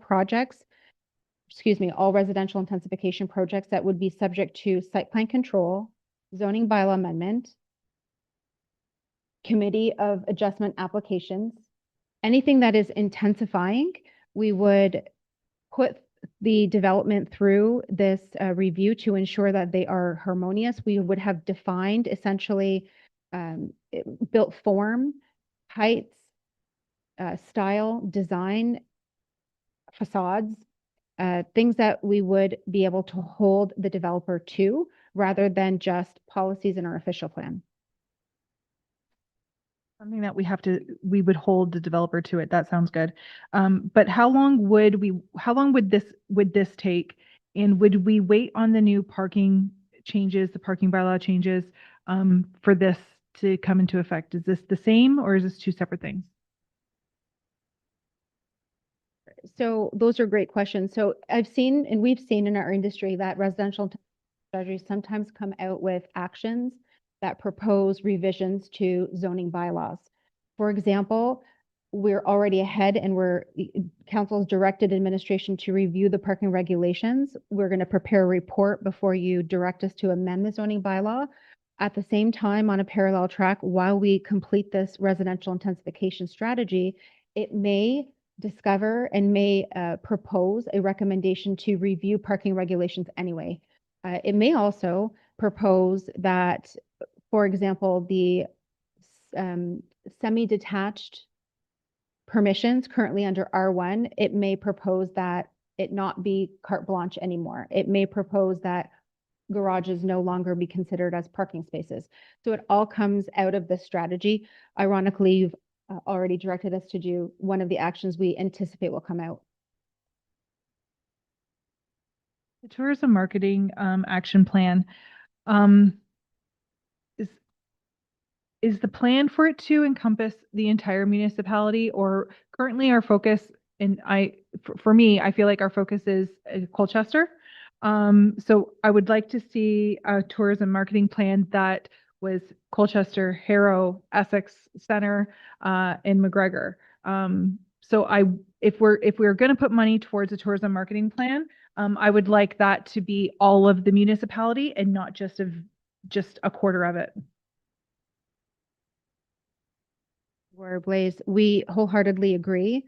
In fact, the slide before you, if you do want to flip to it, we did specify that it would be promoting and positioning the whole town as a premier tourism destination, not specific to agritourism.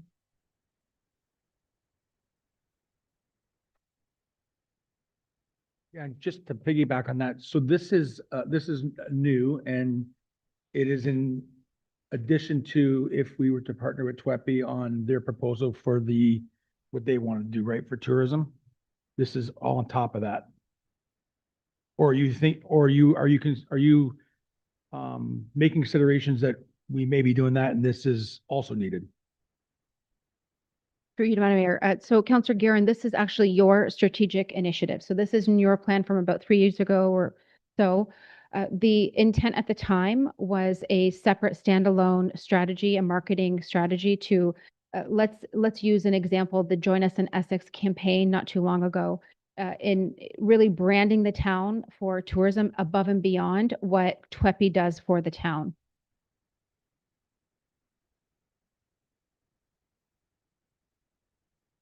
Okay, we'll continue. Thank you. So we will turn to the infrastructure services capital projects starting on page 68, which is public works equipment. And I'll turn to the manager operations and drainage for that presentation. Good evening, Council.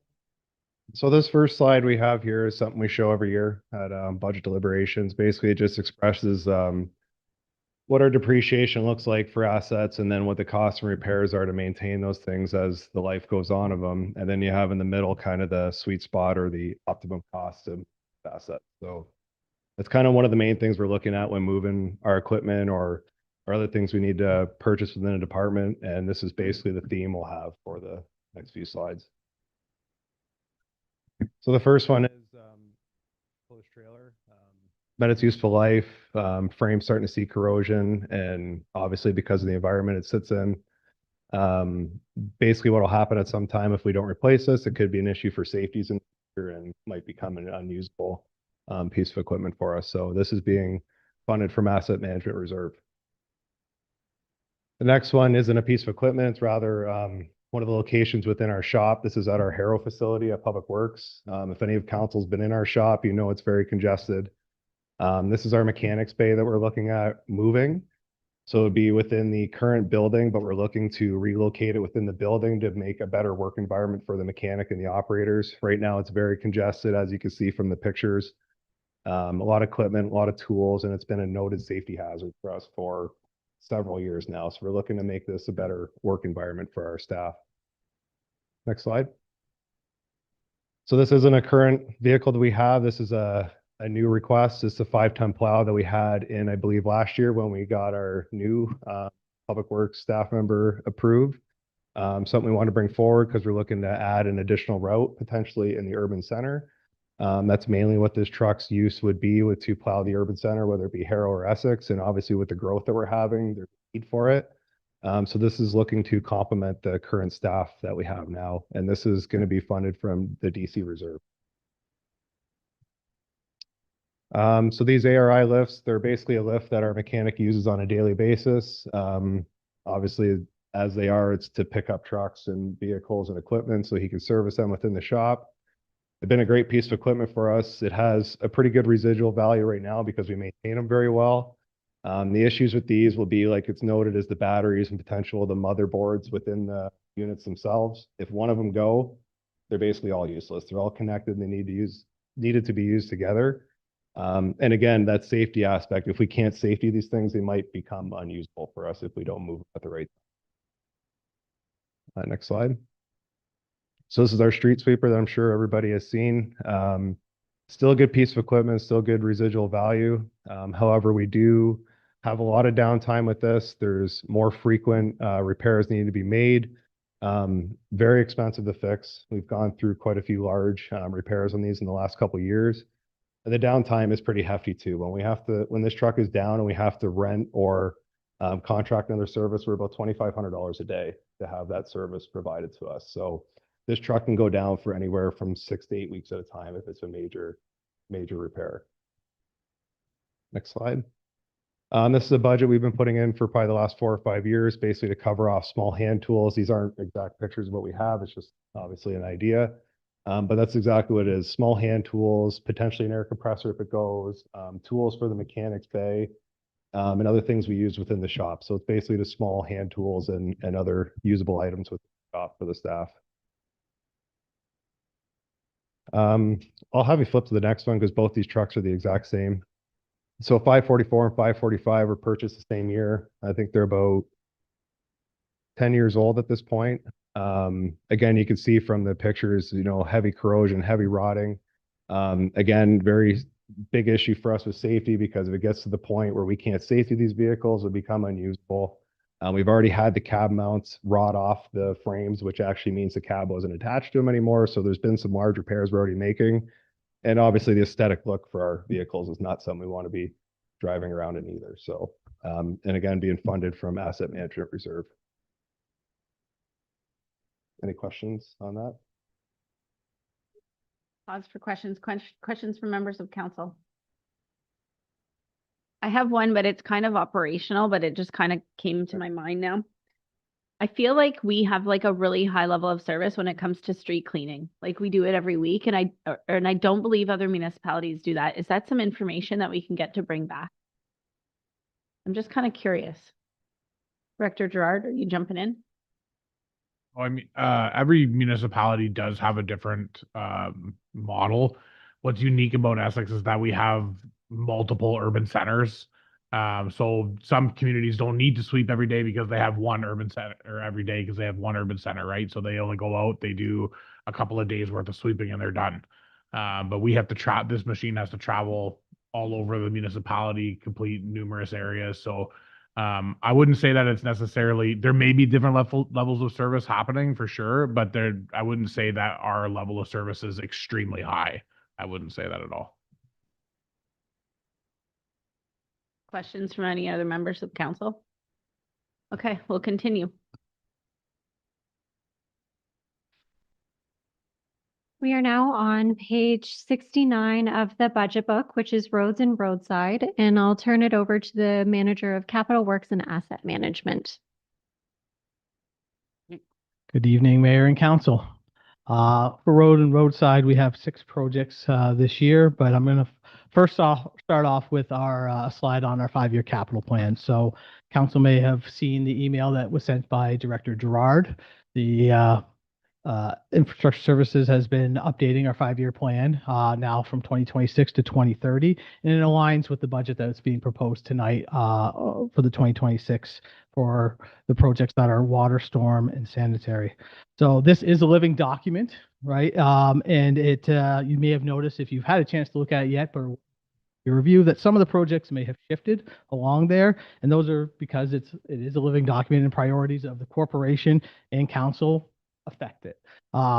So this plan, though, does aid infrastructure services to plan better for our projects over the next 5 years and helps us formulate long-term financial strategies to complete the infrastructure project. So the 2025 plan that you received last November was received and approved by council, but it wasn't funded.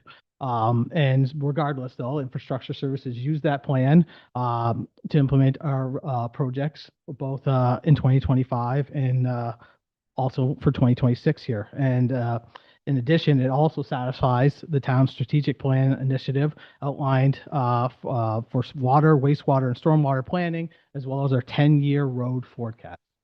So why this plan, once again, has been updated for 2026.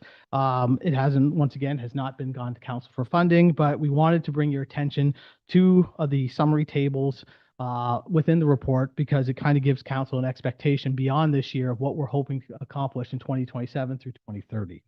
And as larger construction projects tend to need engineering to be done, and we also need to secure that about 1 to 2 years in advance of these projects happening. So you'll notice maybe within this budget, you'll see some engineering projects for us to enable tackle projects that are coming down the line. But we have already started several of these projects that are coming within the plan, which includes the Ward 1 storm sewer improvements in the Rush Drain catchment area, Essex Streetscape Phase 2, South Talbot and Maidstone Avenue intersection improvements, South Talbot and Maidstone Avenue, and Walnut Street and Murdoch Street in Carroll. Those ones are already started engineering design at various stages. We can go to the next slide. So you've seen this one as well every year, right? This kind of goes, we put it under road maintenance, but this is also about asset management as well. You can see that as our roads and condition is very good to excellent, you know, they don't drop off very quickly. But then as they start to get towards the fair level of service, we need to, I think if you click the next one, it'll add that. There we go. We need to do some preventative maintenance, which includes the crack sealing and patching and overlaying. And those are the most economical costs, right? Doing it at that stage saves us money later on because it brings the road condition index back up, right? The pavement condition. As we go from fall from fair to poor, right? Now the roads are starting to fail a little bit more. The drop off is much steeper, right? And the cost increases, but we can still tackle those at a manageable cost by doing mill and pave projects, you know, putting on additional lifts of surface treated for those type of roads and making base asphalt repairs. But when they start to get down towards the very poor and poor stage, right? It just drops off, right? And then at that point, we're paying for road reconstruction. The costs are, you know, you've seen some of our budgets very high, right? So that's why we always recommend to council to try and, you know, help us out with the projects that, you know, mill and pave projects, and then through operating budget, our spray patching and other things that we use to maintain our roads. That's done through the operations budget. We go to the next slide, please. So our first project that we have under road and roadside is sidewalk maintenance. So the budget for this is $65,000 and its funding sources through the asset management reserve. This allows us to replace usually larger chunks of sidewalk that are either now deteriorated and need to be replaced or need to be brought up to newer AODA standards, about a 1.5 meter sidewalk and tactile plates at intersections. In the 2026 year, we are hoping to do a small spot on Russell Street in Essex, from Center to 32 Russell, where the sidewalk needs to be improved. We are also hoping to do a sidewalk removal as a small portion. We have a sidewalk that just dead ends to nowhere, and we already replaced and updated it on the other side of the road to bring it up to standard. So having this one starting to fall apart, it's had some spot repairs. We're looking just to try and remove it, seed it, and take away that section where it's required. And then our last piece that we're hoping to do is a large section. So we've been doing sections there. We're hoping to finish off the remaining pieces. Goes basically from the community center all the way down to the southern end of where it currently exists. And that would be to increase it because it's currently only a 1.2 meter sidewalk. It doesn't necessarily have all the tactile plates in the intersection. And be bringing that all up to standard, which would finish off the sidewalks that we have along County Road 11 in that section. There is additional sidewalks outside of that area, but they're not planned in the 2026 budget. The next capital project that we have is the Maidstone Talbot intersection improvement. So this one is a full reconstruction project. Its expected budget is $3 million, and its funding sources come from $750,000 from CCBF, $350,000 from OCIF, $650,000 from a water reserve for Ward 1, and another $115,000 from the county contribution. That's a partial breakdown of where the funding is coming from. So this intersection based on the growth that we've had within the town, needs to be improved. So the plan for this would be to replace the water main, which is an older water main, ductile iron or asbestos cement. I can't remember which one that needs to be updated to be PVC. It also includes improvements to some stormwater piping and catch basin and drainage within the intersection, new street lighting, new traffic signals, and and it's also the first portion of the start to completing a trail along Maidstone Avenue. So as part of the intersection improvement, we're looking at an enhanced pedestrian crossing with cycling, and as well as all the traffic signals to get cyclists through the intersection. We'll be looking to bring the trail not only to the intersection, but at least up to the high school as well as part of this, if we can fit it within the budget. We are applying for a grant to try and help us with the cost on that as well. On Maidstone Avenue, we'll be looking to add left-hand turn lanes, which don't currently exist, and we've purchased expropriated or purchased property at the intersections where the gas station and the bank are, and that's allowing us to create right-hand turns to allow vehicles to move and not be stuck at the lights in order to make that intersection. It's a more improved right-hand turn as well, and it's also being sized so you can allow a truck to turn, right? Because Talbot and Maidstone are both trucking routes, so there's a truck rumble strip and the ability now for larger trucks to turn at the intersection and make that turn safely as part of this designed improvement. Next slide, please. So then we have another project that we usually have every year. It's a hot mix asphalt program. So we're doing several different roads within the town. The first one that we have up here is Joan Flood Drive. So this one here is a budget of $115,000. It's being funded through CCBF. This one would be a partial depth mill and overlay project. In order to extend its useful life, it would go from Woodview Drive up to Morton Drive, where it was one of the previous phases of the development that has just been in poor shape. And if it's been spray patched to try and extend the useful life, but it's one of those things now where we're at the point where we should be milling it so we don't get additional damage below the surface and have to eventually do a full depth and increase its cost. Next slide, please. The next project that we have is going back into McGregor. So we're looking to do Brondon, Stewart, and Charles Street. For those roads there, the road is in poor shape. We're hoping that it can be done with a full depth mill and overlay. We would pad the road with gravel where we need to, recompact it, make it strong again, and then we would be doing a full depth on these three roads. Parnell Street, because of the development that was constructed to the north, was redone last year by the contractor because of the damage they caused. So this would help fix the additional roads in this area where some trucks had gone through and needs to be repaired. And we've been in contact with the school to see if they want to have any type of works done at the same time, because they do use part of our right-of-way road in order to park the buses there. So we're going to be looking to try and make sure this gets done in the 7 weeks of the summer where it's not being used by the school, so there's not safety concerns for the children. Next slide, please.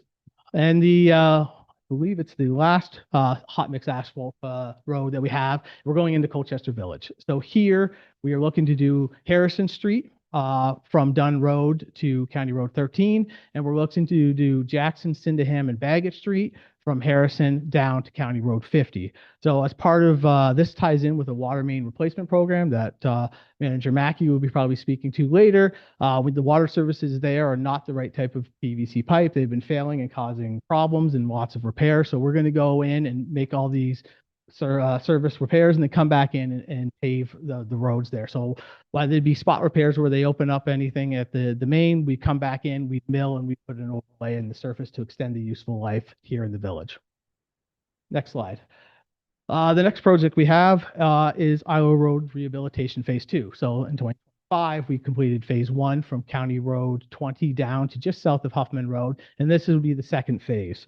So here it's a $650,000 project with funding source being OCIF. This one here, we'd be looking to do the same process, which is doing spot-based asphalt repairs. And then we come over and do a layer of cold recycled asphalt, and then we get 2 lifts of surface treatment in 2026. And then our plan is to use the money that is in the budget to do a single lift all the way from 20 to 50 in 2027. That's how we usually have done it, and we were looking to do the same process here with Phase 2. Next slide, please.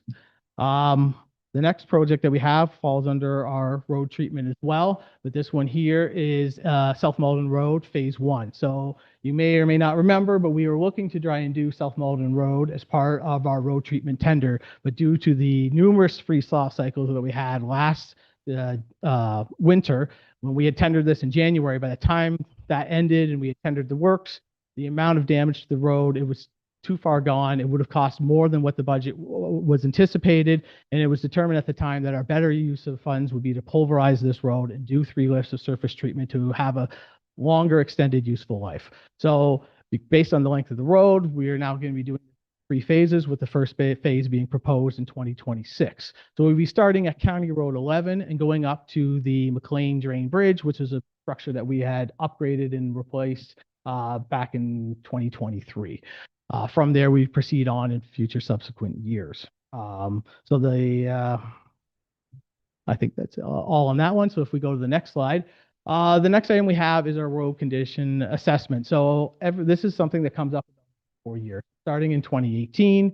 And again, in 2022, we've hired a company called StreetLogix. They have the software that goes onto a vehicle. It's called StreetScan. They drive all the roads within the town, and they give us our assessment. It gives us our pavement condition index, PCI, and it lets us know how our roads are doing. And through that software, we use it to track every road that we do and improve. And then every year, we put those projects in. And there's also a deterioration model. So we get a more accurate idea of what the condition of our roads are. So since it's been 4 years, we're kind of due now, again, in 2026, to have this done to make sure that our assessment is accurate and to see where additional needs are. It also gives us the information to see how far some of the roads have dropped. So while they use an average deterioration model, this will actually tell us where our roads are. So we can look and see and study that information to determine if we need to make alterations within our 5-year plan. And so this is a very useful item. So this one here, we would be sole sourcing this to the company that we already use the software for, and we'd be funding this from our asset management. Is there any questions on those 6 capital projects? Deputy Mayor Shepley. Just a quick question on the work being done in Jordan Flood Drive. Is that going to be used, is that part of the construction, out of the new construction going on in there? Or will they be avoiding, will there be a route so they're not running down the new work that's being done? Apologize, Rob, I missed the first part of that question. Flood Drive, is that the work that's being done, is that going to be part of a construction route for the new construction going on inside there? Or will they be diverted away from that? So no, that there is a fully built out area. Why there's going to be construction for home building, but when the time comes with for like the Hanlon extension, for example, they would not be using that as an access route. When that road does come, it would be coming off of County Road 23 on our town line, right? Because that's a trucking route. Thank you. McGuire, please. Through you and to Mr. Macbeth, I appreciate you spreading out the wealth and everything. My concern is in the future with Harrow's northern section, the roads failing the way they are. It occurs to me that much of those roads and the infrastructure now is like 50 years old and is all going at the same time. Are we going to be using the same approach for the north section of Harrow, piece by piece, or are we going to be looking at a larger attack on this situation in the future? Through the chair, we are currently, as part of the 2025 budget, we haven't started this project because the slight delay in the official plan, but we are trying to do a servicing master plan. When we do that plan, it should be giving us an approach for how we should be tackling Harrow, what ones we should be tackling. As part of that, though, right, the existing assets are in poor shape, right? The water main is getting towards the end of its useful life. Storm sewers there are red clay tile in some areas, and they're not up to the 5-year level of service that we put in our new modern roads. So we haven't touched some of those roads for those reasons. Typically for our hot mix asphalt program, we are trying to tackle the roads that have good infrastructure, right? That's why you see the roads that we've selected and within our 5-year capital plan, because it makes sense to keep those ones up, because we're not going to dig them back up to change the infrastructure underneath it, and it helps keep that useful life longer for the ones that are in the right condition. But yes, we're well aware that there are several quadrants in Harrow that need to be upgraded, and we have those with noted as large sections, obviously, in our 5-year capital plan. But we are going to try and use, like I said, the information from the servicing master plan to help try and tackle that. Street scan vehicle, does it help determine the shape of your infrastructure as well, or just strictly road? So through the chair, it is strictly for roads. There are other things that could be added on that we're not. It could scan sidewalks. It can do your signs. It can do other things like that. This here is though strictly for roads, but it does give us views of showing like cracks. It's improved over the years. So when we actually get that, we're going to get a street view look of the roads as they camera it, and it's going to point out the deficient work. So it would make it easier for us to track what repairs and patching and things like that is done. Typically for that, when that program happens, it's usually in the summer of next year. So it would have been after the freeze thaw cycle and before the next winter, and gives us an opportunity then to have that data and be passed over to operations and have them try and tackle what they can within 2025, but probably likely beyond. We have that. Thank you. Before I go to Councilor McGuire Blaze, I'll go to Director Gerard. Through you, Madam Mayor. So Dave provided a really excellent technical response. I'm just going to kind of build on the asset management piece, and the reality of it is that the whole of Harrow is included in our 5-year capital plan and our 10-year capital forecast. If you take a look at the one that's been included. But the reality is, if we go back to that chart, the life cycle of an asset and the 3 categories, the green, yellow, and the red, the majority of our assets are in that yellow to red category, right? So the reality is we just don't have the money to do it. We're underfunding our asset management plan. We're only funding it 28%, we heard tonight, right? So there's just a lack of funding to do these roads. So projects like the street scan project give us an idea of the condition of our roads. We can predict how fast they're degrading, create models to make better decisions.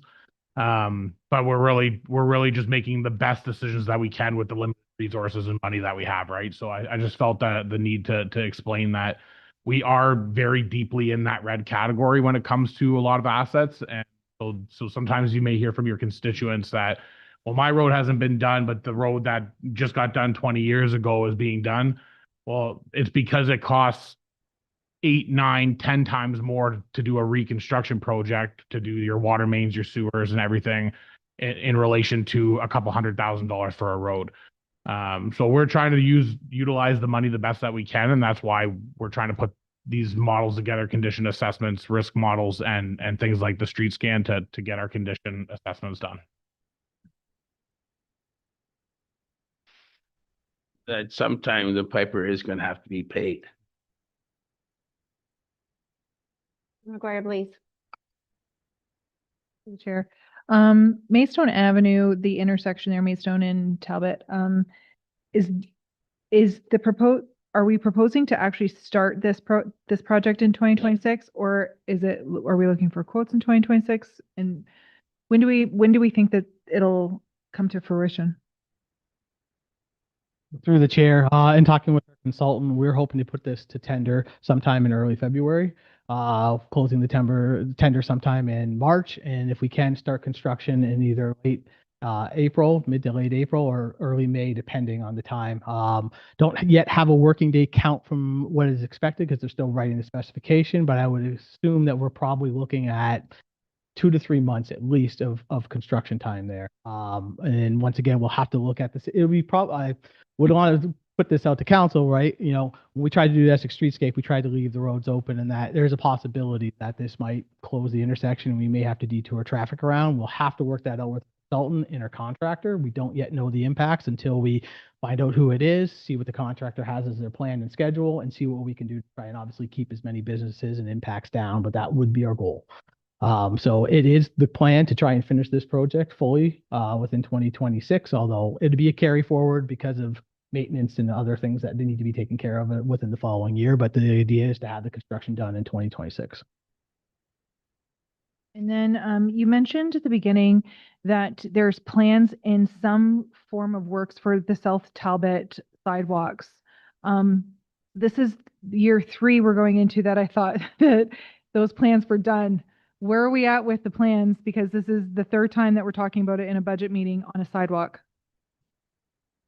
The chair. So we just completed our tender for the South Talbot and Maidstone intersection this past year. It was awarded to RC Spencer Associates, and as part of that, they had provided us a quote to do the engineering design for the trail along Maidstone Avenue from South Talbot up to Allen Avenue, and as well along South Talbot from Maidstone all the way down to the Cipher Systems Trail. So that is currently being designed. They're still at the preliminary stage. They're at their engineering study portion where they've done the survey and they're looking at what can be done, but maybe coming up towards near the 30% mark. So right now, with the trail there, in order to complete it, we do need to have it usually done as part of the intersection because it's going to be reconfigured with a dual left-hand turn lane. So the trail would not go all the way up to the intersection. Plus, there's some improvements at Reed Street. As you know, right now we have to put a temporary 3-way stop in that location. So we're putting a proper bend in the road and realigning the Reed Street intersection there so we don't have to have a 3-way stop. So until that work is done, we really can't complete the trail further than, say, Crawford Packaging.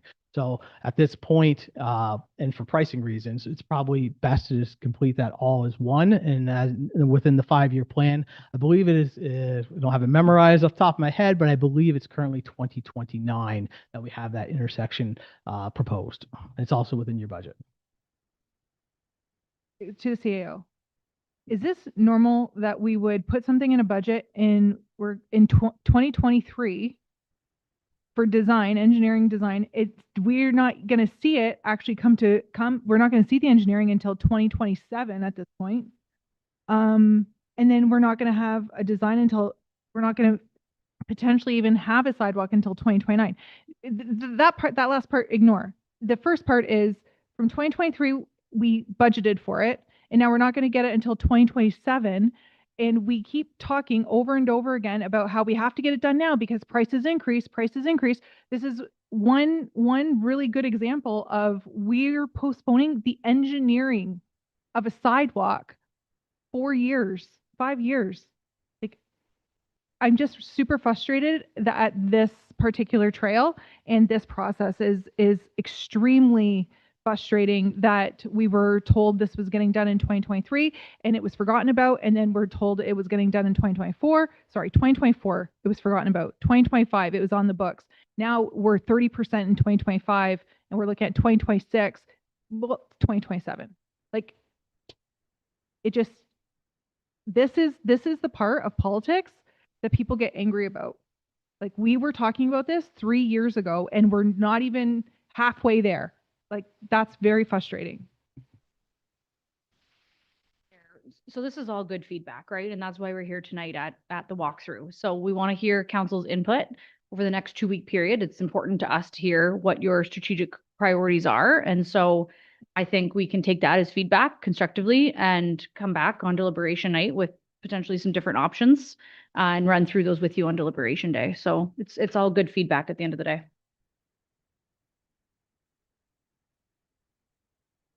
Wasn't the sidewalk on South Talbot supposed to be part of the MTO? Director Gerard? So it's not just a town of Essex responsibility?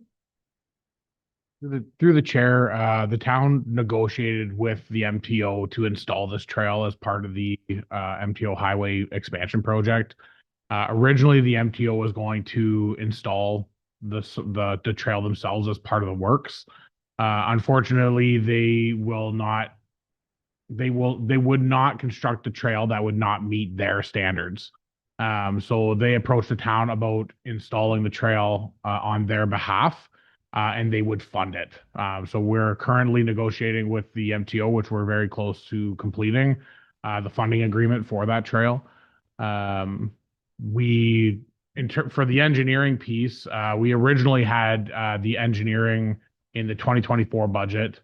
We had some difficulties with the County of Essex, and we had to actually enter into a memorandum of understanding for the intersection works and the trail, which delayed the project in its entirety about 6 to 8 months. And then once we had that memorandum of understanding completed, we put it out to tender and awarded to RC Spencer. So I can understand that there is some frustration behind getting the project completed.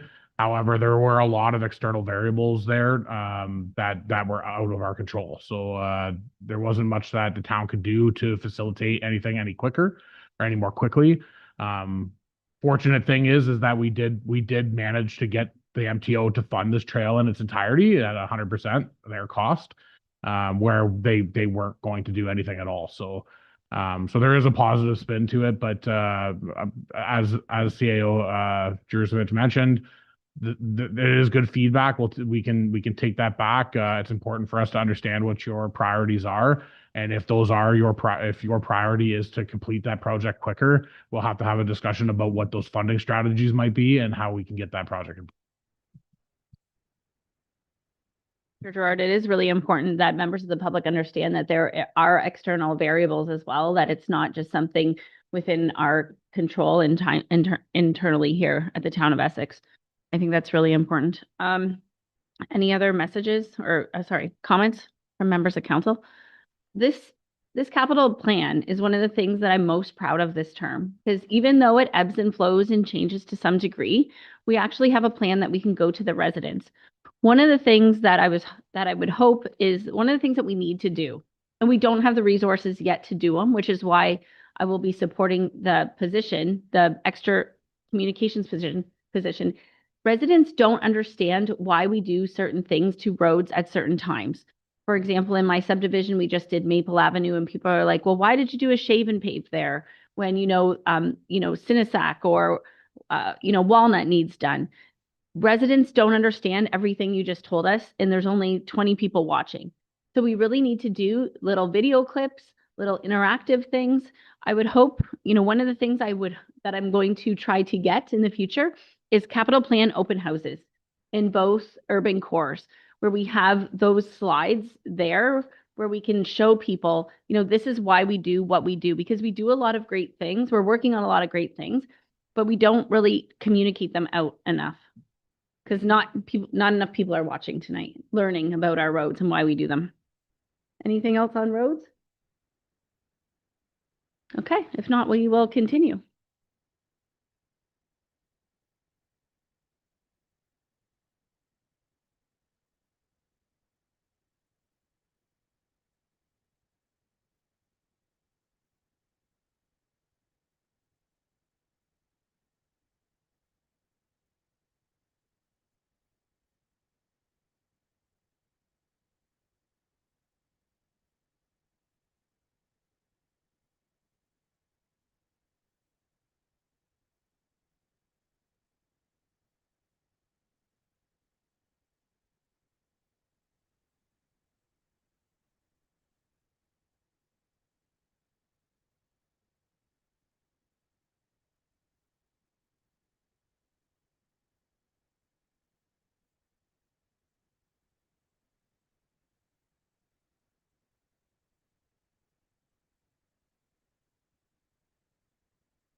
There we go.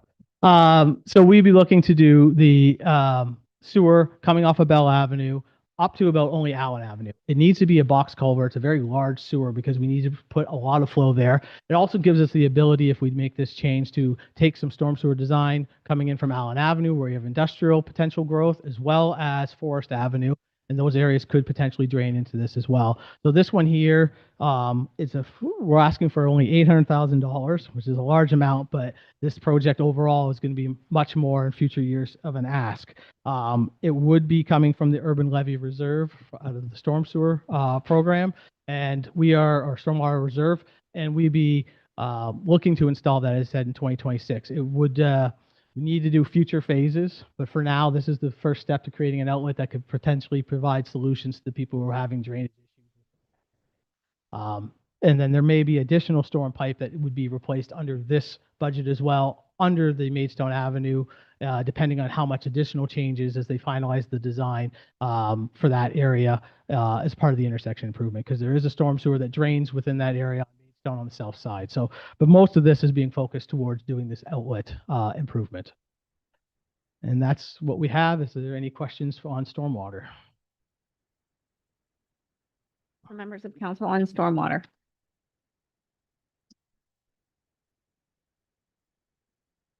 Seeing none, we'll keep going. The good stuff now. Thank you. We need this. We need this to live. Yeah. This to live. Save the best for last, right? All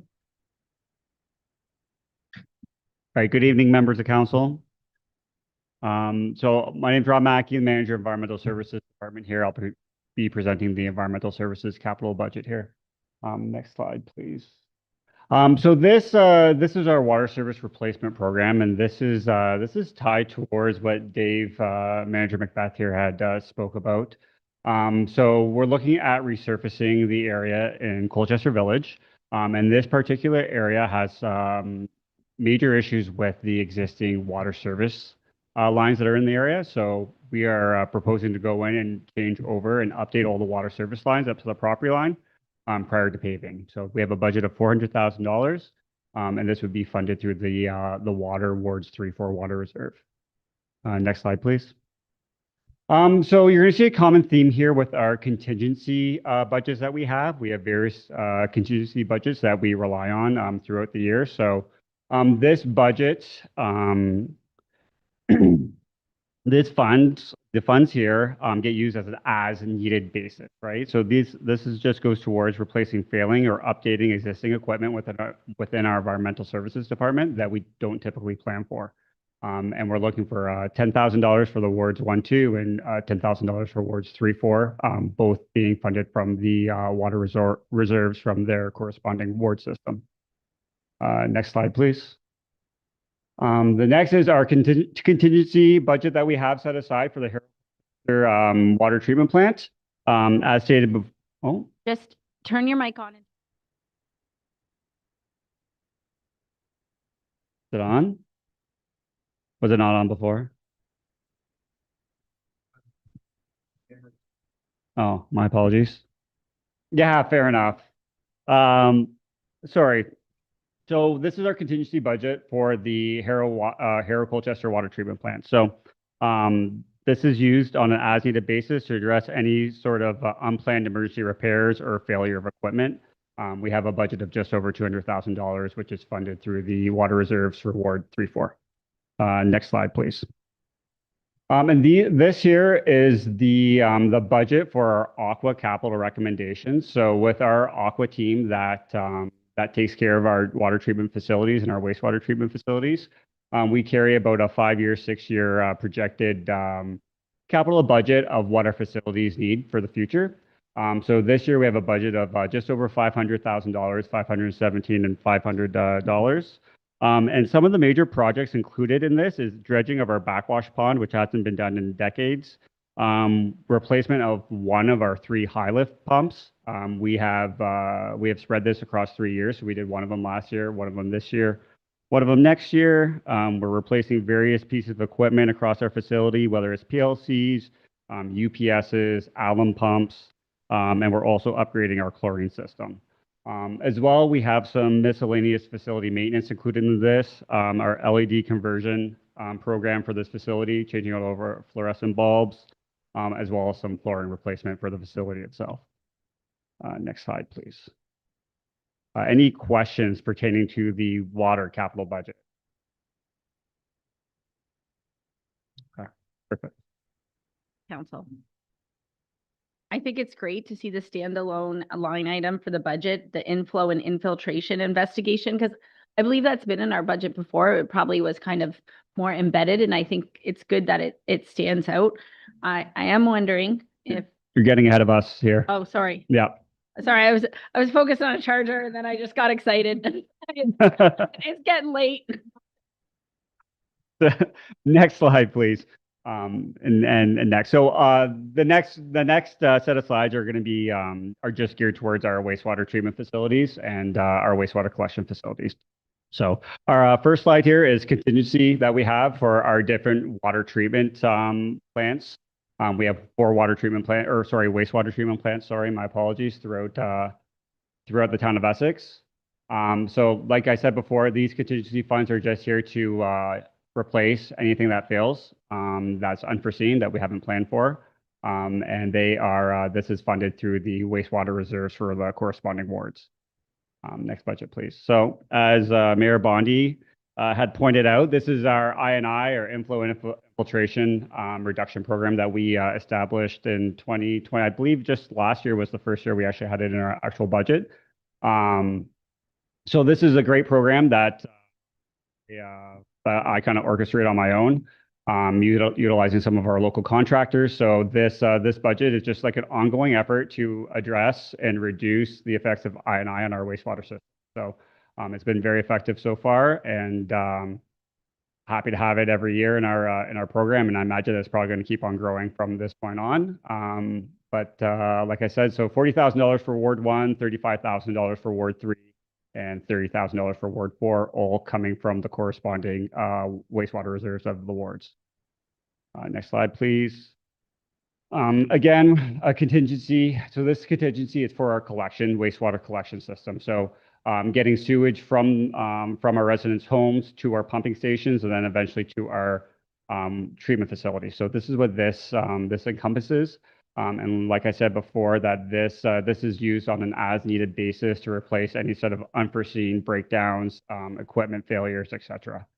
And it will be funded through the wastewater reserves of the corresponding wards. Next slide, please. So this is our Aqua capital recommendations. Like I said before, we carry a 5-year plan with Aqua to kind of foresee what our facilities, the upcoming needs of our facilities are. And this would be for Ward 1 for our wastewater treatment facility here in town, just across on the bypass at the SBR, as well as the Northeast Lagoon. So some of the major projects that we have here would be over the at the wastewater treatment facility here. Our UV bulb replacements, various pump replacements. We had to replace the flow meter, as well as major pump replacements at Pump Station 3 on Fairview and Pump Station 4 on Maidstone. As well, at the Northeast Lagoon, we're looking at doing some dredging to increase capacity. Next slide, please. The next one is our Ward 3. So this would be Colchester. We have a budget of $244,500. The major projects here are pump replacements at pump stations, as well as the piping replacements in the wet wells themselves. So as you can see in the one picture there, you can see the guide rails that are going up and down.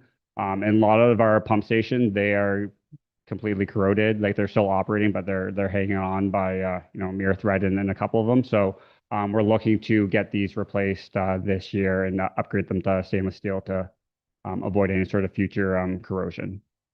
Next slide, please. The last one is our Ward 4. So this is for the Harrow Lagoon system. We actually have a very small budget here, as we don't have a lot of assets that are towards the end of their life at this point. So we're looking at a budget of $87,500 for Ward 4. And really two major projects that we have for this are replacing the flow meter, which captures the flow from this pumping station here that gets sent out to the lagoons in the rear, as well as replacing the alum pumps and the cutters for our sewage grinder, which is at the headworks of the pumping station there. And that is it for the wastewater. Any questions for wastewater capital?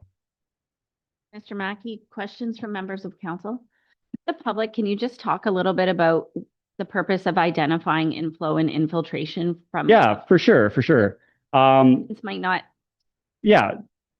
So I&I, so inflow and infiltration. So what it is we're trying to limit the amount of water, whether it's surface water that's gathered on, on roads, on lawns that are getting their way into our wastewater system. That puts a major burden on our pumping capacity and our actual sewer capacity, as well as groundwater that gets in through our manholes, our sewer main lines, stuff like that. So what it is we create a sort of like an inspection program to identify these areas, whether it's through smoke testing, CCTV, manhole inspections, for us to identify areas where this source water is getting in and inundating our system, and being able to identify those areas so that we can perform repairs, or if it's on private property, that we can enforce some regulations on getting it remedied for private property. The map that's available for anybody to show where you've done. I'll just leave that there for now. I do have one question, and you might not even be able to answer it. It's to do with Amherstburg. Do we know if they do any infiltration in Ward 2? And if not, could we just find out? I know they're residents that are served by Amherstburg water treatment and sanitary, but I think it's a good question for us to know whether our residents are getting the same level of service that we're providing. Through the chair, yeah. So Amherstburg has completed smoke testing in Ward 2 in McGregor in the past. They did identify a number of issues, but the main issue was at the park. I can never remember the name of the park, but let's call it Lucier Hidden Creek. Thank you. They did identify that, and they were working with the park to develop a plan to go forward. I don't know where they are in terms of completing that plan and reducing I&I from that park. But I do know that they have completed that. In addition, they also completed a mandatory downspout disconnection program, where they passed a bylaw, which it also included the town of Essex, which we supported actually in my time here. Where they forced residents connected to the storm sewers and sanitary sewers to disconnect their downspouts. And it was a fully paid program by the town of Amherstburg, where they physically went and disconnected downspouts. They have done some I&I work in McGregor. As far as their plans that they put together 4 or 5 years ago, I don't know where they are with that, but we can certainly follow up. For other members of council this evening? Thank you. Director Rowe. Thank you. That brings us to page 72 of the budget book. And this section is dedicated to council-directed capital projects. So for the first 4 here, I will turn it over to Director Gerard to speak to. Through the chair. So as Director Rowe mentioned, these are all council projects that had a resolution tied to them throughout the year since our last budget. So where council directed us to include them in the budget for delivery. So the first one we have here is the Erie Street South and Wellington Avenue pedestrian crossing, which was included in the budget for $25,000, which includes some signage, some concrete works with tactile plates, as well as some line painting. And that's funded by taxation. Next slide, please. The next one similarly is at Irwin and Gosfield Town Line pedestrian crossing. That's similarly that we need to work with the County of Essex still and make sure that they're okay with the feasibility of this. But we did include this in the budget to cross Gosfield for the Irwin crossing, funded by taxation for $15,000. Next slide, please. This next slide is a couple of traffic studies. This year when we completed the Essex traffic movements report, there were a couple of studies that were deferred to budget, namely the safety studies to review Arthur and Talbot, and Victoria and Talbot intersections. So that's funded by taxation for a total cost of $10,000. Next slide, please. And the final one for my area is the safety review of Nottingham Drive. Per council's resolution, we included this in the budget to complete a safety review by a third-party traffic engineer for $10,000, funded by taxation.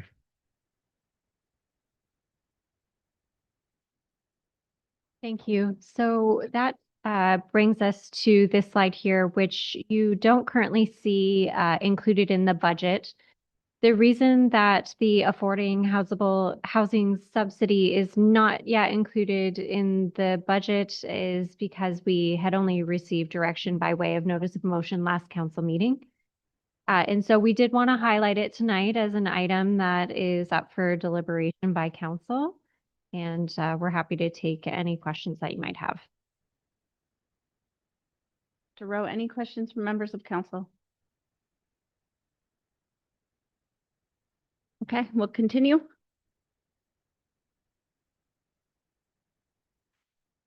Thank you. So next we'll move into a presentation regarding an update on the Essex Center Sports Fields projects. I'll turn it over to Director Morrisseau for that part of the presentation. Thank you, Director Rowe, and through the mayor. As Manager Mackey said, the best for last. So, Council Resolution R25-07-325 directed administration to provide council with a written update of the Essex Sports Fields projects during 2026 Town of Essex budget deliberations. So that's what I'm here for today. Current status, just to go over that, is administration focused on turf development this year.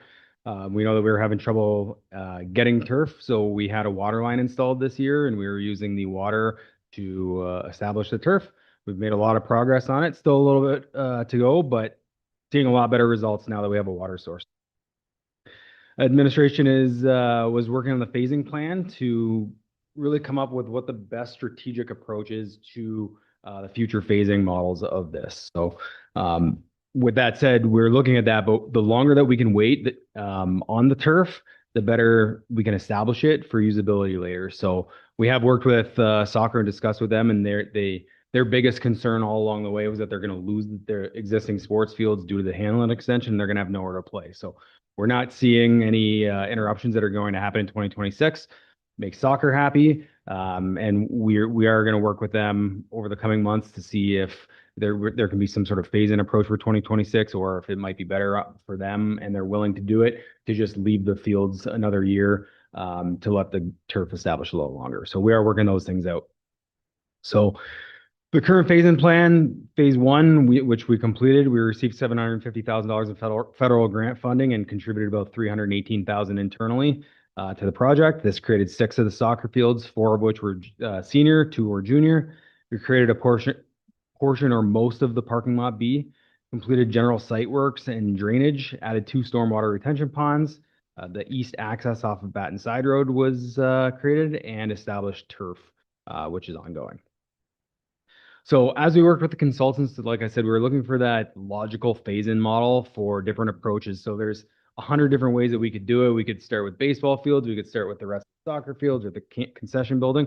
But what it really came down to is what would we have to do to get those things so they're serviceable later? So the number one thing is we can't have an outbuilding without having the general site work and the site services done. So that's where we kind of started with the consultants. So phase 2 would be estimated just under $3 million.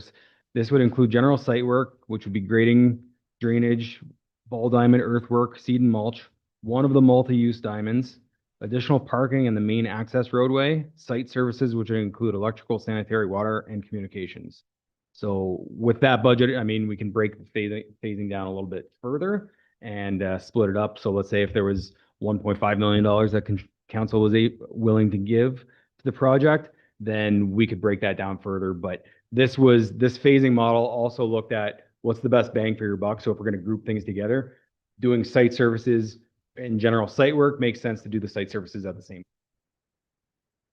So this would be the proposed next phase, which would be phase 2. And the area inside the red highlights would be what would be completed. So like I said, the parking lot on the lower right-hand side is mostly done, but there is still, let's say 15% and curbs that has to be done. But within that area would make the most logical sense to put the servicing in to get it ready for phase 3, which would be the proposed outbuilding. So the outbuilding for the facility would include, we worked on the design phase this year in consultation with the user groups for what their needs would be. Male washroom, which would include 5 urinals, 4 stalls, and 4 sinks. Female washroom, 8 stalls, 4 sinks. The universal washroom, 4 change rooms for soccer or baseball, 2 referees rooms, a concession, an overhang area for sitting outside of the concession, equipment storage for municipal use, equipment storage for minor soccer and minor baseball, a custodial room, and mechanical room. And again, these haven't yet been reviewed with the user groups because they're so fresh. But I am working to schedule meetings with them to make sure that everything's going to work for them. But based on our discussions that we've had before, these were a lot of the things they were looking for. So this is what the next slide. This is what the sorry. So that's what I was just outlining there. Nope. Next. That's what I was just outlining. Next. So this is, it's a little hard to see on the screen here, but this is what the design phase would look like. So on the far left, you can see that overhang area with the outside concession, or the outside sitting area with the concession adjacent to it. On the top is the storage area. Working right down on the right-hand side is the change rooms. The bottom is the referees rooms and washrooms. And the mechanical room is just behind the concession area. So in terms of phase-in plans for further phasing after that, it's not specifically broken down because we'd have to get through these couple phases first, but the balance of the sports fields would cost about $3.25 million. The additional paving of the parking lots and the trails, we'd looking at $1.8 million, and then other site amenities like the playground and batting cages, things like that, would be $500,000. Next slide. In terms of financial, so all of those costs added up would be a remaining balance of just under $12 million, so $11.787 million. The phase-in plan would require significant forms of funding, of course, like we've talked about. So some of these examples are development charges, grant funding, parkland reserves, once the balances come available. Taxation could be used, sponsorship and naming rights. We've also discussed that before, so we're on the hunt for that, and we'll have some plans in the new year for how we're going to start tackling that. And the 2026 does not have a project allocation, given the fields are not yet in use and the funding and resources for phase 2 are just simply so tight right now. Administration also has right now $100,000 allocated as a carry forward project for site-specific amenities for soccer's upcoming use. So as soon as we need to do that, then we can use those funds to buy goals, nets, benches, and parking delineations in the parking lot. And that is the update for the Essex Center Sports Field. On that topic, the Essex Center Sports Fields, thank you for bringing that to us, Councillor Garrett. Thanks to the mayor, to Jake. Multi-use ball diamond, what does that mean?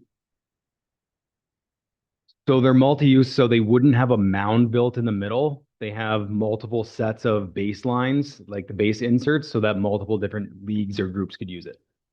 It's not just set for like 90-foot bases. It's got 50, 65, depends on the league, and we can put all those base types. That's like a completely fenced in ballpark with no lights. So we could do those amenities if they're fully fenced in.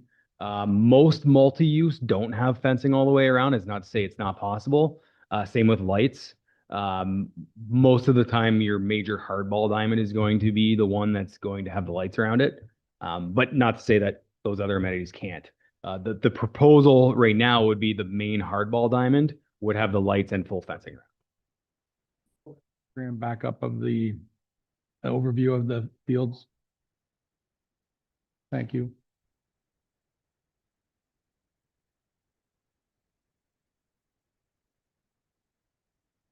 Yeah, that one there.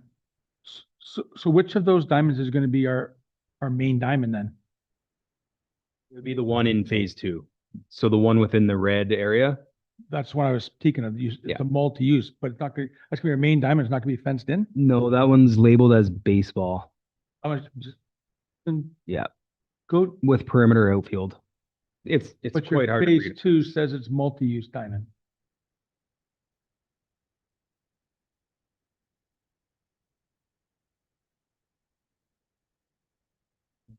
Okay, it does say that. I mean, at that point, they can still be used. It's just not traditional to have the mound built for T-ball or things like that. But Okay. I mean, the diamonds can be used as a multi-purpose. It's just not technically, the technical label of it would not be that case. Okay. That may be confusing how I put it on the slide. Okay, and just back to the diagram again. So those 6 soccer fields are part of phase 1. Those are already seeded, all 6 of those? Man, it's deceiving because when I drive by there, it doesn't look like there's 6 soccer fields there. Yeah, so if you look, so to the upper left of the sports stadium, the football field, those 4 large diamond, or the soccer fields, those 4 large fields are completed. And then to the lower left of those fields, you'll see like a yellow box. That's the outbuilding. Above and below the outbuilding are 2 junior Oh, fields. okay, Those are also completed. okay. And then the last question, originally back in the last term of council, it was like 24 or 25 million dollars to complete this whole thing. Your phasing is saying it's going to be a total of 11.7, which I'm only counting about 9.2 off of what a million. Where did all the money go? Is it not including the parcel that was supposed to be the stadium? Okay, so that's not, It doesn't include the stadium area. That's something that we're looking at having part of another RFI. okay, So that was not included in this. Of course, we could always look at what that cost would be of a stadium, but we didn't put that in the metric analysis right now. so that, everything else we see on there is what you're talking about in your 3-phase. Okay, so. And 3 phases and beyond, because outside of that, like if you look at the corner of Batten and North Malden, there's 2 diamonds there Yeah, and a parking lot just adjacent to it. So that's not included. That's like further in the models.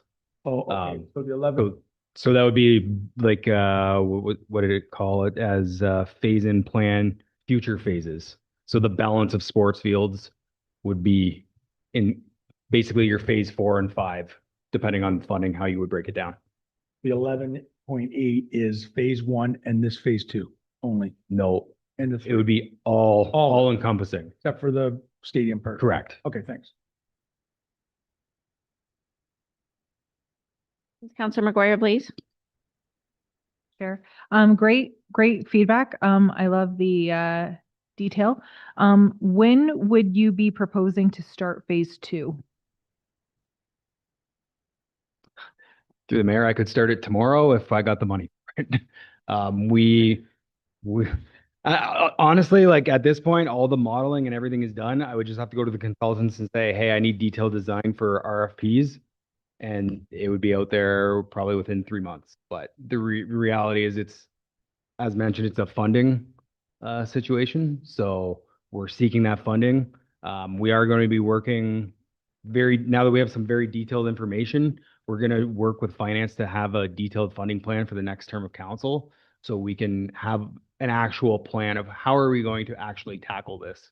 Like it's been something that's been talked about for years and years.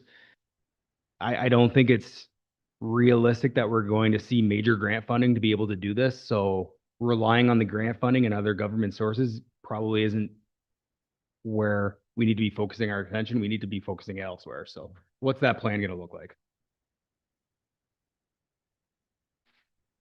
Just to elaborate on that, and we are on the same page, so that's good. So the plan was to present it with a new term of council and also at the same time incorporate a fully funded 5-year capital plan in line with the strategic plan. So right now you saw infrastructure present the roads plan and they mentioned it's unfunded. So a plan is only good if it's funded, right? So right now we're doing it year by year. We need to take all the aspects of the organization and put it into one solid plan that we can actually fund throughout the 5 years. So that would be the goal. Even left yet, and they're already talking about the new term in council. Any other questions? I'm wondering if council can get a copy of this presentation. That would be helpful. And if we could get a copy of the presentation, the other, like the slideshow from today, because there was a few other tidbits in there that we didn't have in our presentation. Okay, are we finishing off now, Director Rowe? Almost? Okay. Thank you. I apologize for the lateness of the evening, so I'll be brief. We're coming down the home stretch here. This is a graphic from earlier in the budget book, page 21, but we put it at the end of the presentation here just as a segue to next steps. So if there are any projects that counselors would like to see included, brought forward into 26 or deferred to later years, in the next couple of weeks as we approach deliberations on the 8th, if you would reach out to CAO Drusevich and me so that we can work through the funding impacts of any such changes. The funding exercise for our capital budget is quite intricate and there are a lot of moving pieces that need to be considered. Again, this is a graph that council has seen in past years, but really important to revisit the limitations that we work within, whether it be internal, legislative, and we can work through those adjustments as we approach the 8th. So the main message here is that as much as possible, we want to make changes with like-for-like funding to ensure that we're still maintaining a responsible budget going into 2026. So with that, and next slide, please, I will pass it over to CAO Drusevich to go over our next steps. There. So we're almost there. I want to thank council and administration for your time tonight. I know that we went over significantly. Again, almost double. Yes. If we're going to do it, might as well do it.